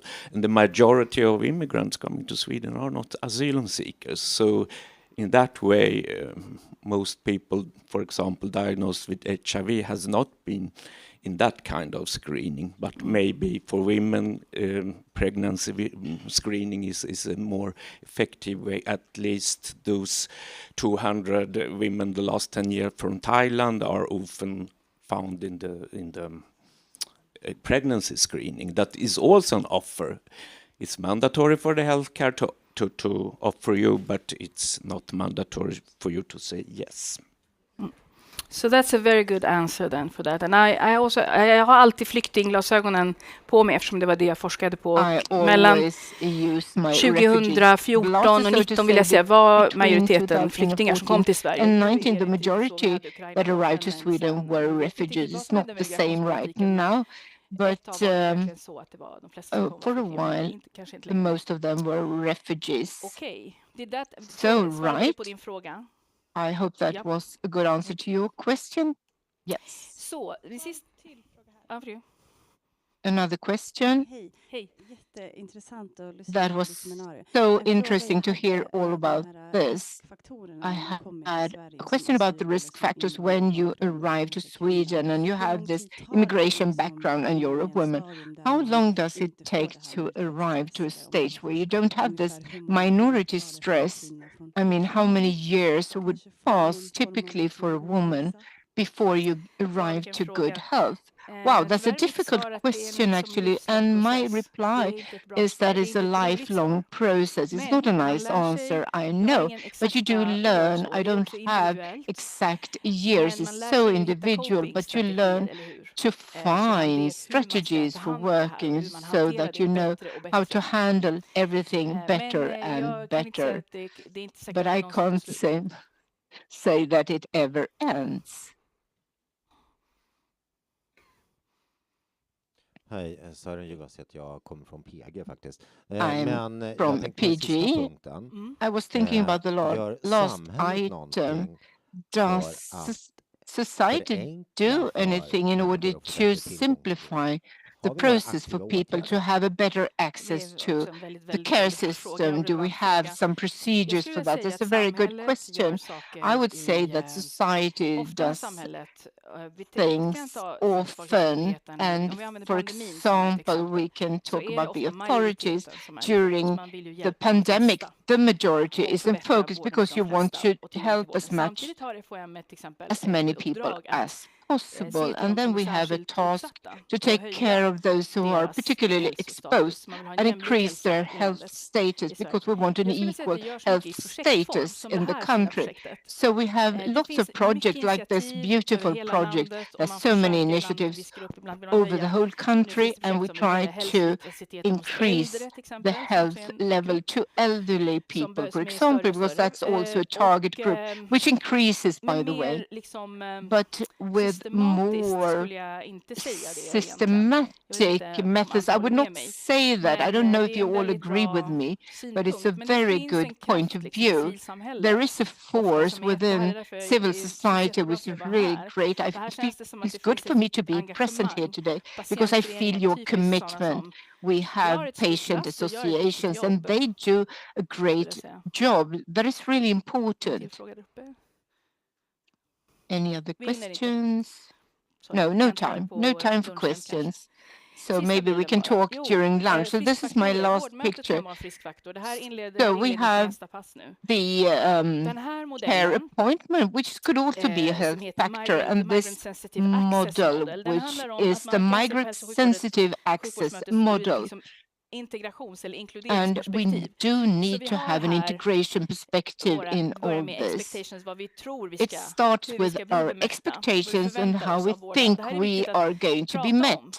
Vad by har ni the för förväntningar på care den svenska sjukvården? system, Många and som we kommer så här, talk har en about this. extremt Many hög people have förväntansbild very high att svensk sjukvård ska vara expectations bäst i världen upon och sådana Swedish saker. healthcare Jag kan because ta it's en supposed to be Syrienska the gruppen som best in the exempel world. att Syrien hade If ju we ett look ganska at the välutvecklat Syrian group, hälso- och they sjukvårdssystem. had De blev väldigt många a fall very besvikna well och developed frågade healthcare system, and they liksom, were om den här disappointed when exempel they frivilliga, arrived to Sweden, de hade väldigt and bra frågor om den they här had very good liksom, questions to hälsoundersökningen. ask Varför ingår det här as men inte det här? Hur regards fungerar det? Ja. this I alla voluntary fall, vi health har tiden, health vi har examination, kommunikationen och and vi they are har då why is this included and why is that vårdgivaren other som not en väldigt viktig included? So faktor. we look at the Om det är så caregiver, att man who's har a fått really tillräckligt med important tid, har bra person. If kommunikation, you har have en empatisk sufficient time, a vårdgivare, good då communication, bygger man and an tillit. empathic caregiver, then you would Då have får trust man and sina faith. vårdbehov Then you mätta. Det get låter your som att needs venhälsan och den satisfied strukturen som finns because the runt hiv structure är that relativt is väl fungerande. around HIV is really Men well om det är working. så att man har för lite But tid in the och case you kommunikationen don't är have bruten, sufficient time, the språksvårigheter eller annat, communication is och man har en interrupted due vårdgivare to som har language förutfattade meningar difficulties, or om en if there eller are baserat prejudices på ursprung eller den sjukdom man har eller based någonting annat. on Då the skapar man en distrust, man illness skapar or origins, then you motsatsen create till tillit, mistrust, vilket är, which is vad är det really på svenska? bad. Jag föreläser bara på engelska så det här är en utmaning. So och då it's a möter man challenge inte for vårdbehovet som me, finns. and then Patienten kanske inte vill gå tillbaka till hälso- och sjukvården. maybe the patient doesn't want to go back to the healthcare Man hittar system också alternativa when sätt att the person lösa encounters sina this hälso- och way, and then you find som man gör alternative någonting ways annat, of solving your vilket health kan vara en issues, risk i sig. which could also Men be den a här modellen risk. visar hur But faktiskt vårdmötet this i sig model kan really shows bidra till en how inkluderande och we bra can have bemötande an inclusion och and good liksom hjälpa situation i and själva att help möta vårdbehov men också people vara en del av ens integration and i det nya landet. also let them be part of the det var allt för integration mig. in the new Tack så country. mycket. So that's all for me. Thank you so much.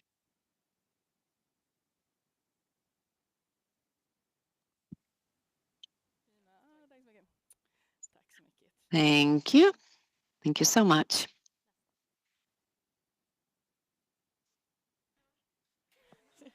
Tänker du att... Är det jag? Ja. Ska vi se om jag får jag något ljud, tror jag. Okay, am I connected to the audio? Okay, I'm on. Great. Okay, I am back here. All right. Ronja Snottdotter, I'm in charge of communication at this group, and I'm in charge of moderating the next panel with healthcare staff. Vendela Hagos, welcome. Petra Salomonsson, and I'm trying to see where you are. And Kristina Kalander, I will introduce you a bit more in detail in a moment. Yes, that seems like a nice idea to sit here, if that's okay with you, if you can see us if we're sitting down. Okay, that's good. Är det något som inte är med oss? Ja. Anything missing? Do we have everything?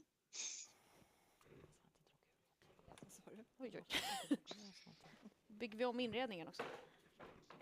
Rearranging the furniture as well. Så, välkomna. All right. Welcome. It's so nice that you're here. Vendela Hagos in the middle. You are a family therapist and also a children's nurse at the HIV section, Astrid Lindgren. And Petra, you are midwife at Karolinska Huddinge to special care. Kristina Kalander, researcher and doctor. And also you are specialized on HIV. So the idea of this panel is to get a bit more of the care perspective regarding these matters, regarding pregnancy, being a parent, and knowledge also how this actually works from the moment you decide that you want to become a parent until you have a child. But I want to begin by asking you about your reflections. Your comments regarding what you've heard so far today. Well, this has been quite emotional, I would say, both the video and the conversation. And I think in particular what strikes me is that I meet so many that would really benefit from 3P and also from PG, I mean with the group, but they don't dare to. And it's so sad, you know, to think of that. Vendela? Yes, I think the conversation was wonderful early this morning. And also this video was fantastic.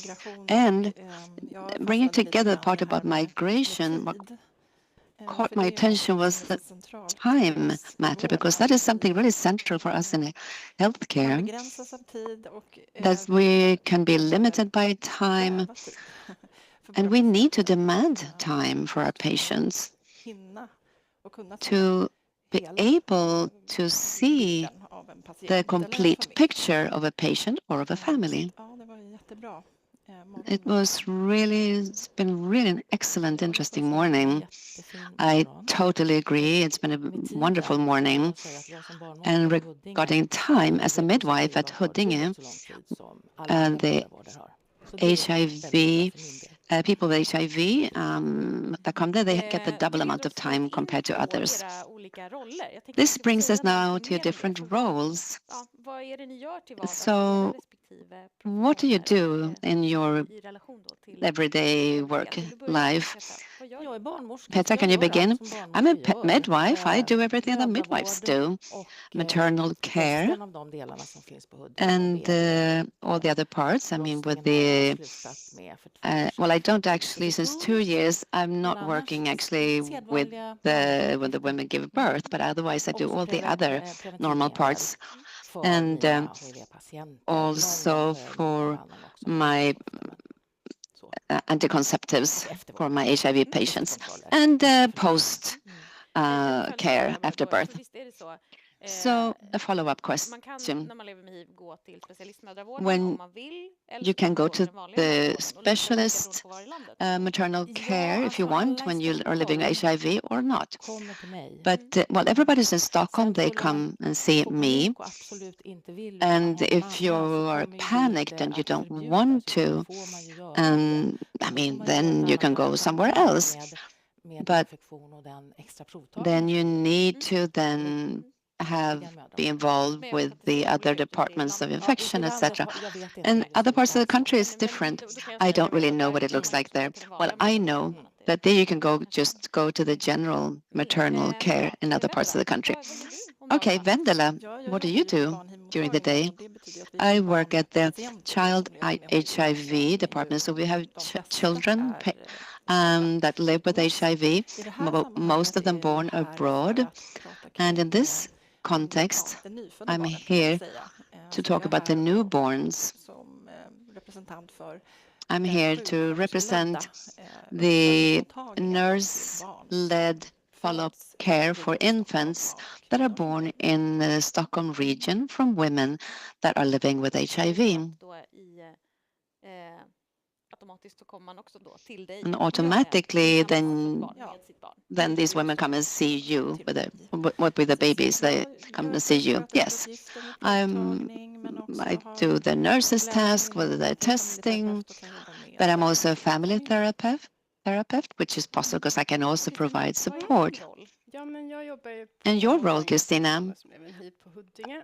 I work at the section for people living with HIV at Huddinge, and I meet the people there from the moment when they get the diagnosis and from there on for a long time.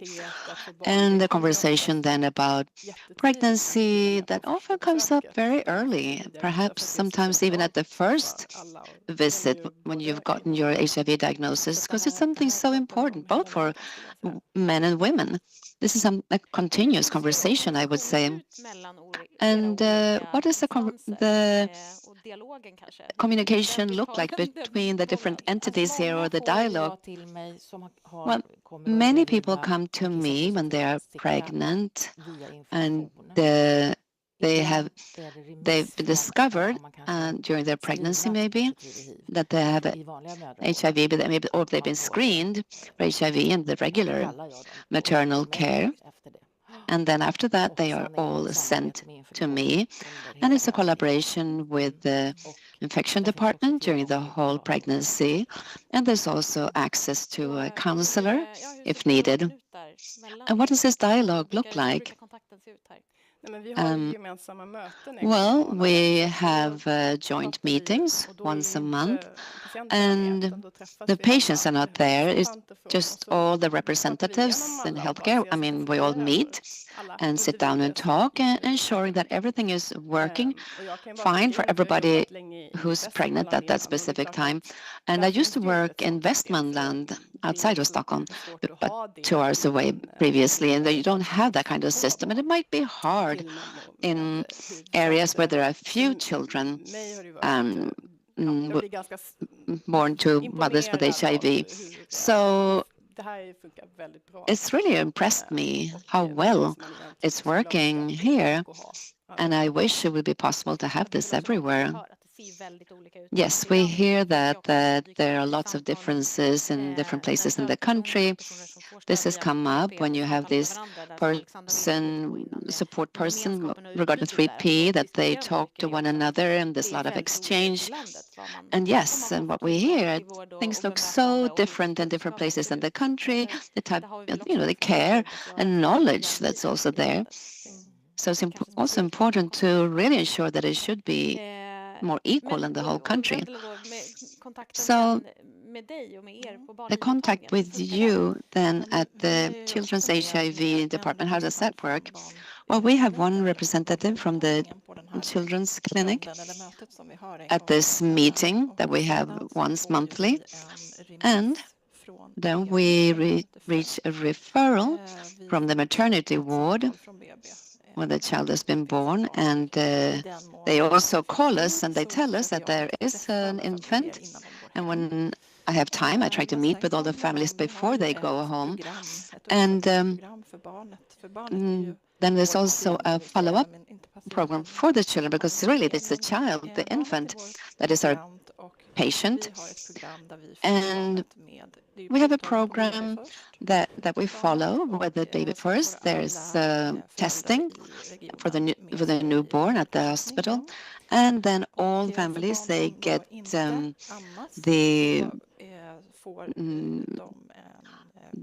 milk for the for the bottle, and then we call them between 3 to 6 years old, and then we talk about them and take some conversation to see how they're doing. And then we meet them again when they're 4 months old, and there's more testing and checking in to see how everything is, and then we have a final visit when they are 20 months old, and we also take an antibody test on the child. And this year we have a new program for the ones that choose to breastfeed their babies, and we meet the child and the parents once a month during the time that they are breastfeeding. And this is quite new for us. And then we test the children and also the mom at the same time. Där håller vi tillsammans på att upparbeta en skriftlig So together we are och ett brev, ett creating an informative letter to formaliteter i det, men vi har en but we're not quite done with all the formalities. But anyway, it feels really good because we've had this routine in place for about 6 months. So it's and this is actually built on the British system that we have been modifying, so it works well for us. I då era olika roller och in your different roles, vilka frågor är vanligt what får när det gäller questions do you often och föräldraskap? Jag tänker, what questions do you often get? Mycket, vad är liksom vanliga frågor som dyker upp? What sort of questions come up often? Well, when a person gets their HIV diagnosis, the question comes up, can I have a child in a normal way, or would the child get HIV? I mean, all these things we need to inform people about and repeat over and over.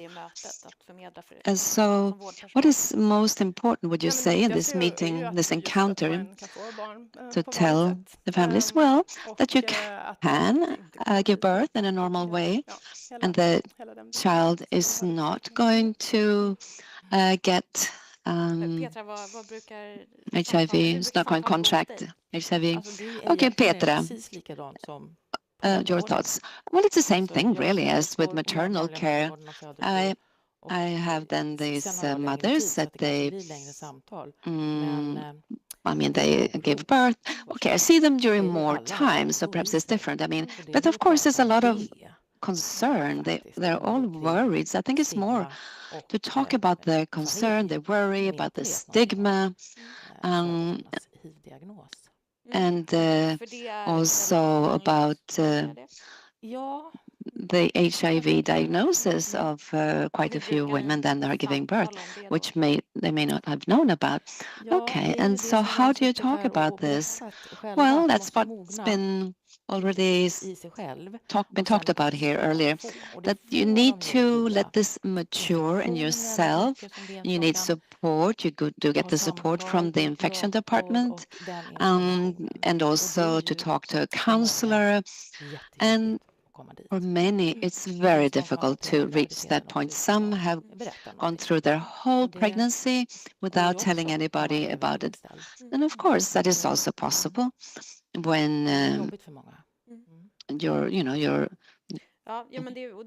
everything is fine. Yes, this was also confirmed from the conversation that we heard earlier, and there's a lot of variation, of course. Vendela, what do you usually talk about in your encounter? What questions come up by you?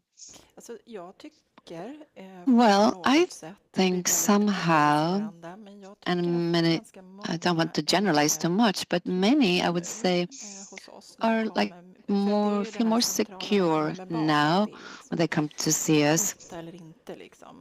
I mean, it feels as if they seem to be more secure when they come to us. They have been pregnant, they have received support during the pregnancy. So I would say that there's less worry and concern now compared to 10 years ago regarding whether then the HIV would be passed on to the child. And of course, some things have improved when it comes to vaccination programs, that all the children that we are following, I mean, will get all the same vaccinations as others at the pediatric center, the BVC. So then many have a strong concern also, but that has to do with vulnerability factors, really. Yes, maybe. Well, Maisa was telling us about intersectionality and migration. Of course, many that live with HIV in Sweden and then have children, they have come here from other countries. So if you come here as an adult and you have children already before you come here to perhaps have your second or third child, what happens then? Perhaps you come from a country with different routines, Om man liksom har Petra, barn sedan tidigare? Om man har barn sedan tidigare, if you have children from before, what would you say about that? många gånger Well, är det ju many ändå väldigt times it's för still den very mamman secret eller gravida föderskan for that mother or this hon har pregnant HIV. woman Även fast hon har that, ätit medicin länge och även i sin that hemland. she has HIV, vi but she has been upplever att det är taking medicine for a väldigt long mycket time stigma also som in de bär her med home sig när de country. kommer hit. And I perceive that De they är carry a lot of jätterädda stigma för when they come to det see me. slags They are skam. so scared Vara for skamliga this och det är shame deras that fel som it's man har going to be pratat så mycket shameful idag. to have HIV, that it's their fault, as was mentioned earlier. How many perceive this? More comments about this? Somebody already has a child, another experience from giving birth? Alltså om man bara tittar på rutiner så Well, är det ju, if we följer only ju look at the liksom, routines, they så som are det ser ut internationellt, quite så följer vi internationella similar. I mean, we are following men the sen är det international det här guidelines of det är routines få here. som vill vara However, öppna med sin diagnos och very few want to be en sak open about their som jag ändå diagnosis. vill lyfta här, det är And som one thing vi I pratar en want del om, to det är ju att mention barn som vi följer is idag, about the children that we are following today. They will have access to their clinical history through 1177, and they will be able to read about this det är en sak som jag tycker in the future. viktigt And I think that is prata om. important Man behöver inte to talk problematisera about. det, men You don't need to turn this into a problem, but it's good to be aware of this as a parent. kanske vill förekomma och vara med Because maybe then you att när du föddes feel that you want to tell the child, because okay, when you were born you got this medication because it's all there in the clinical history. En annan sak som ju var, tänker jag, intressant var det här med Another thing misstro som kan finnas that gentemot might vården och be kanske även annan interesting erfarenhet regarding i vården distrust när det towards gäller det. healthcare. Hur jobbar ni där med att liksom också bygga upp förtroende? How do you work to create trust for the healthcare system? Det Well, märker man ju. Och det yes, I do notice kan that. bli en del kulturella krockar. And there can be some cultural clashes. Vill liksom jobba i Since, sätt där man har en dialog I mean, med I patienten. want to have a dialogue with my patient. That's how we work. När passar det dig bäst att So, ta din medicin? for example, so you ask the question, what time of the day is best for you to take your medication? And I've met patients who tell me, no, you shouldn't tell me this. What kind of doctor is this? She can't even tell me what time of the day I should take my medication. She doesn't seem to be good. So my perception is, though, that you do move beyond that fairly quickly. And you create this relationship. So it does seem come to something positive, that so the person says that you can have actually good relationship, in particular with Ukrainian patients.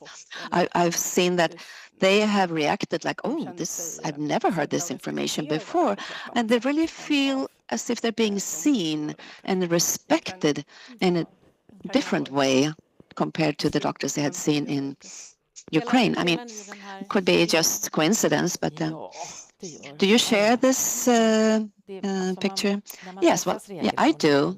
When you meet somebody regularly during the whole pregnancy, it's a very special contact and a nice, trust that's built up. And I think when we meet the families, then they've seen you already. So we sort of come in. Yeah, the pre-work is done already. So, right, so there's already a good routine in place. And many already feel kind of secure, have a certain trust. So we receive the effect or the benefit of that. And of course, then we have to work with the stigma and worries, of course. An example, when I worked in Västmanland, in the western part, then I saw that women who gave birth, they already they were stigmatized already when they gave birth at the hospital. They were placed in a special room after giving birth. And so I really ensure that once the baby was born, to the room. I brought a little, för att vara så här, det här är en VIP some patient. little gift for Det här the är liksom den baby, bästa, and den bästa ni har här den här like this veckan. is like a special, this is a Och det blev wonderful faktiskt en patient. liten, det blev en And reaktion att de var lite så här, there oj, was a reaction. Oh, the doctor came to see this patient. Ah, there was a reaction. liksom förändrats. So I hope, Liksom det som vi I mean, sitter I och brought the beskriver teddy här bear, nu and so I hope är it's changed. speciellt So what's being för described det som here, säga. I would say, especially for the Stockholm region, where you have this routine established already, and more of Jag a, önskar att vi hade så mycket mer tid om att prata, well, så, och prata I om det wish här we och had så. so much Jag more tänkte time to ska talk se, about all jag tror att det this. kanske var någon publikfråga. I Ja, believe här. that we might Då have tar a vi in question den. from the audience here. Let's bring it in. Tack. Hej, jag hade tre Hi. frågor. Three quick questions. Det första är till The first one exempel is, for om example, en kvinna if av medicinska skäl a woman, for medical kan reasons, bli förbjudet, så på grund av att personen har HIV kan bli förbjudet att inte ha barn. if she's forbidden to not have a child because of HIV, does that happen? No. Till IVF. Hjälp nu. You are entitled to IVS help as well Det är now. värt en applåd faktiskt. Yes, let's give that an applaud. Vad fint att höra att det är ett så tydligt svar på det. That's a very clear answer. De som Great. fått hjälp med IVF. Det är ju Some have uppdaterade, received this sort of help. kan vi säga då, rekommendationer från Socialstyrelsen. Det So har ju the varit så att recommendation det har or varit update of the innan, Social nu har det Welfare Board, tydliggjorts i this Socialstyrelsens rekommendationer. has become really clear in its recommendations now that HIV is not any contradiction for assisted pregnancy. Another question, a woman who lives with HIV and has chosen not to talk about that yet, and she's going to then have a child, and let's say a couple, they are not legally married, but does that man, is he entitled to know that the woman lives with HIV when she gives birth, or can she still keep this, well, so to speak, secret?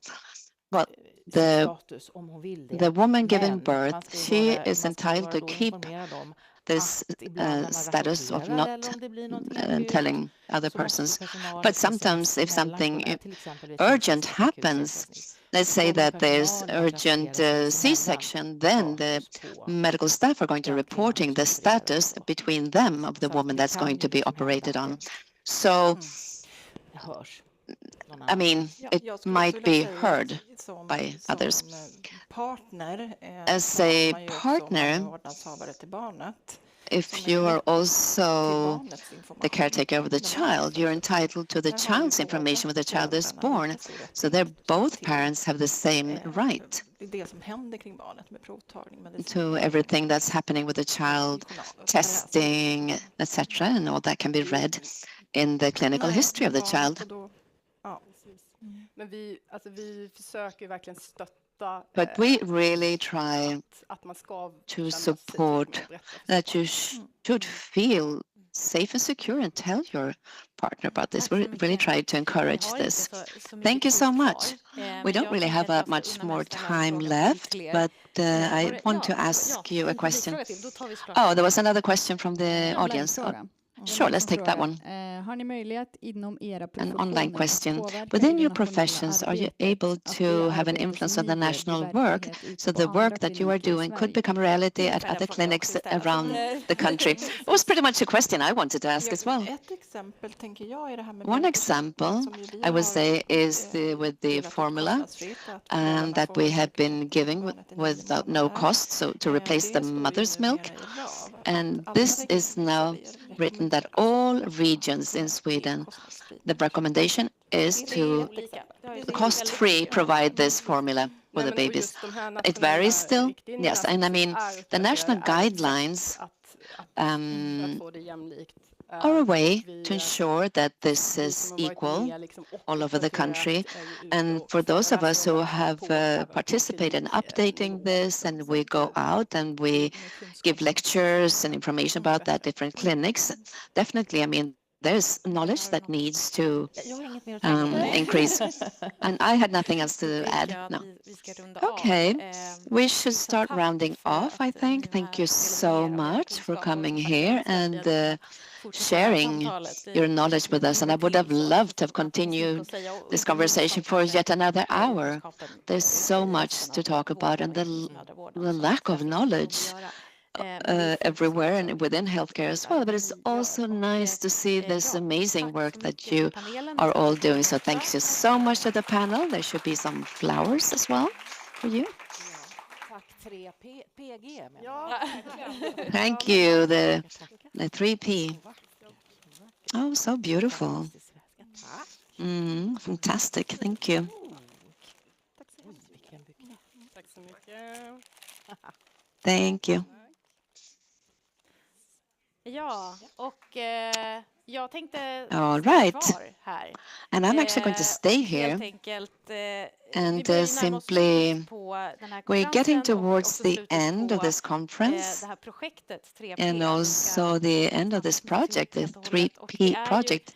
We need to tie it together now, and there are 3 people that have enabled this project within 3P. I want to welcome up here on stage Alexandra, that you've already seen today, and also Felia. Ja, ni kan ju sätta er här, och det är Liam. And Liam.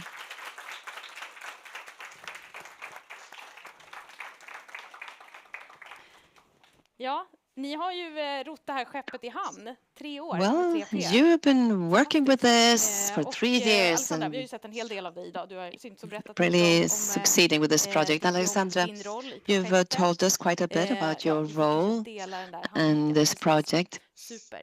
You need to share this microphone now. And Ophelia, we saw you in this video, but Liam, we haven't really seen you much outwards, but you've done a lot of work, I mean, with all the printouts and the communication regarding the project, and you've been there from the very beginning. Could you please tell us a bit about your role in this project? Yes. Hello. Sure, yes. Ja, men jag är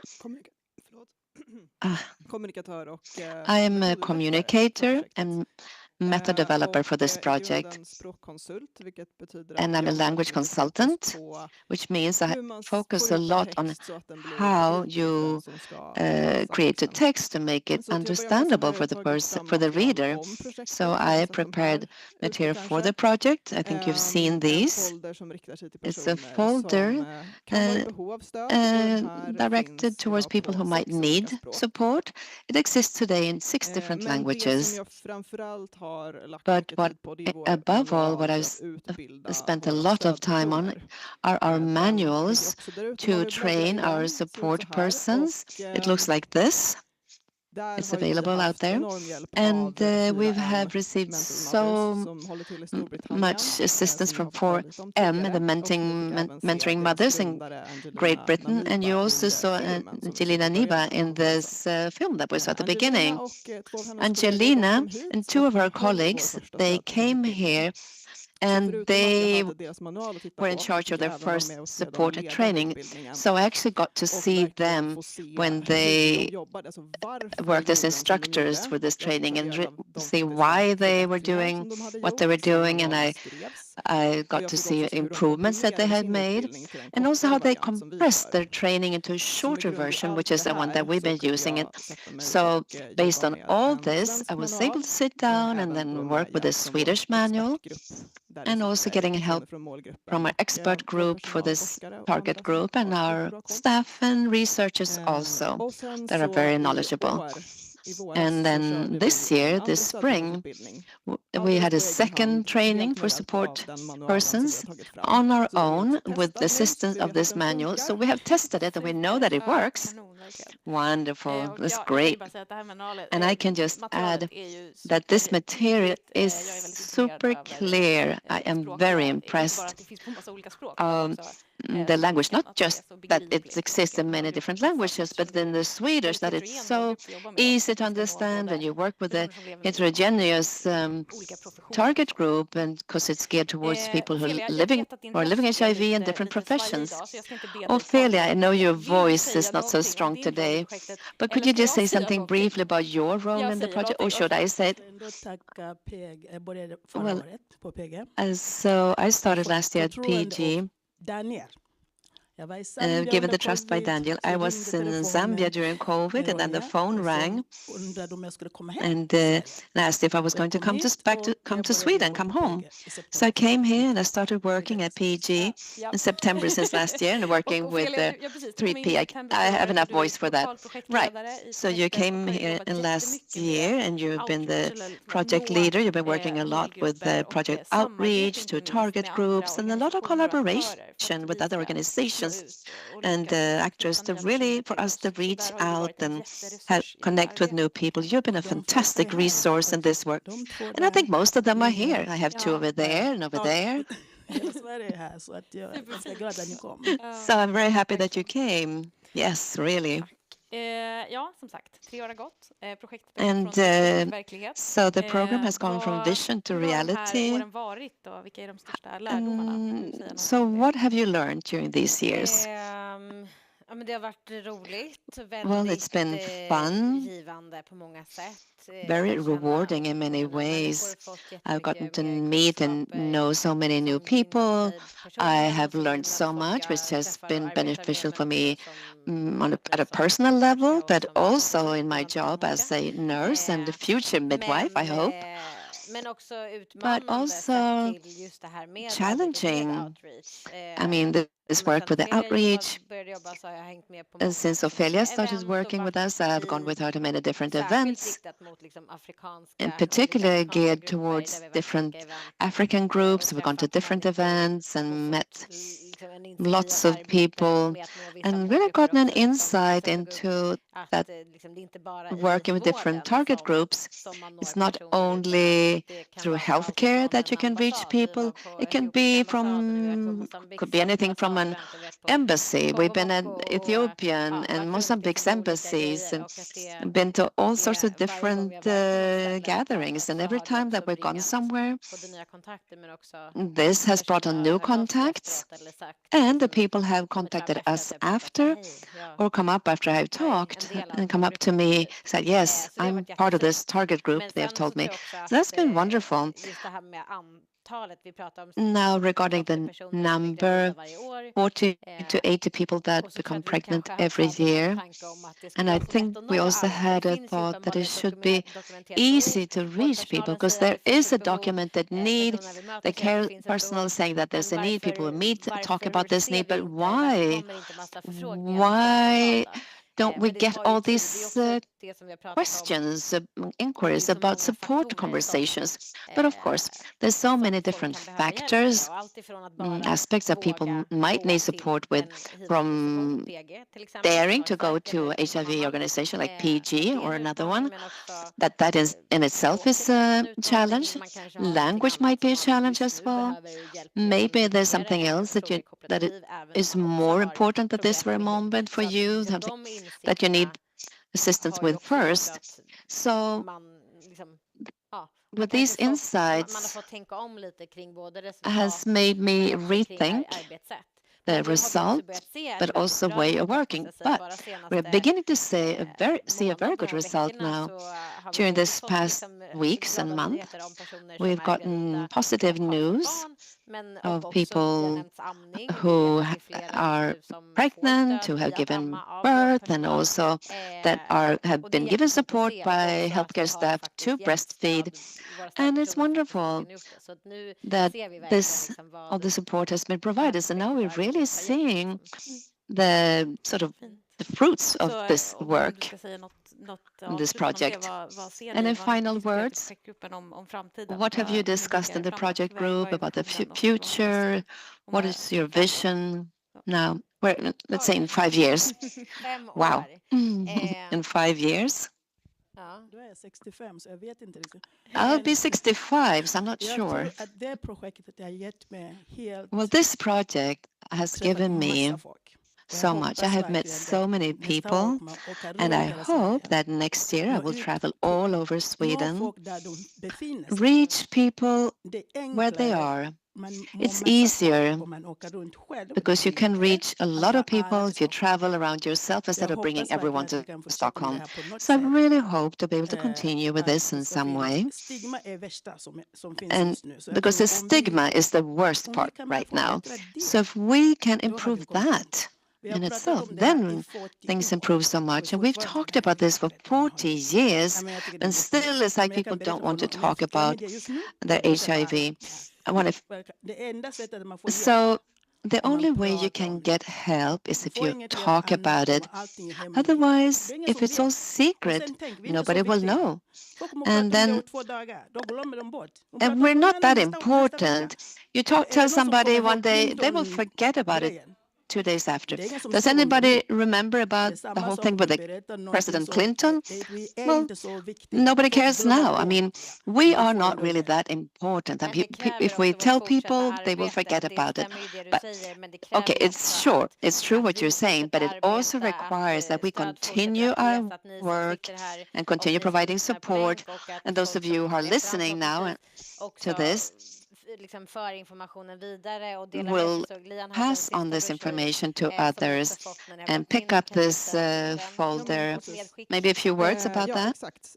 Så att den här right. har ni kanske alla redan fått ett ex av. Maybe you've all received a copy of this one, then please feel free to pick one up outside. And for those of you who are online, please contact us. We will send this to you if you want one for yourself or if you'd like to have maybe at your clinic where you're working. Because the idea is that it should contain a bit about many things, information about the project, how to reach out, but also very good suggestions on how to speak to the person living with HIV in the medical encounters. And we do want to send this to you, but yes, please contact us. We're going to send it also by regular mail, but maybe if it's a specific clinic that you haven't received any information yet, please do reach out to us and we will make sure to send it to you. And I also want to say that this project is now coming to its end. It's been financed by the Swedish Heritage Fund. The money has ended, but the work has not ended. We will still continue within PG, but questions regarding the budget now for matters regarding STI and HIV has decreased. So we do need investments. We need funding to continue working with these matters, which is also very important. Maybe a few final words, but let me steal one more minute. Yes, because we really want to say thank you to all of you. I know this has been very challenging. You've done an amazing job. You should really feel proud of everything you achieved. So Daniel, also the head of the Positiva group, wants to thank you as well, of course.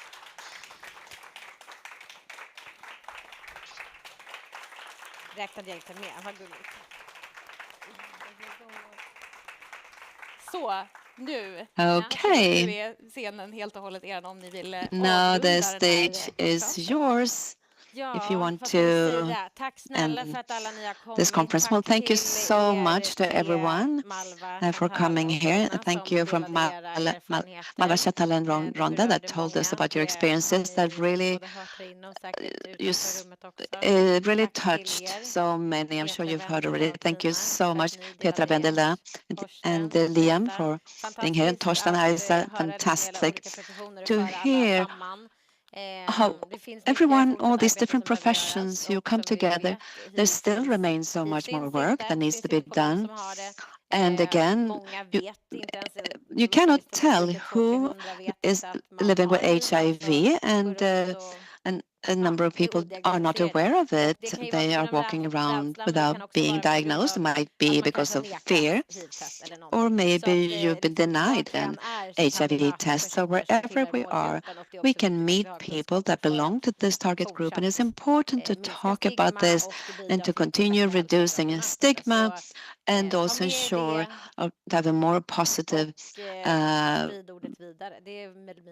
be met in a more positive way in the healthcare encounter. So please keep spreading the word. Svara på enkäten, tack snälla. And do please respond to the survey. Thank you.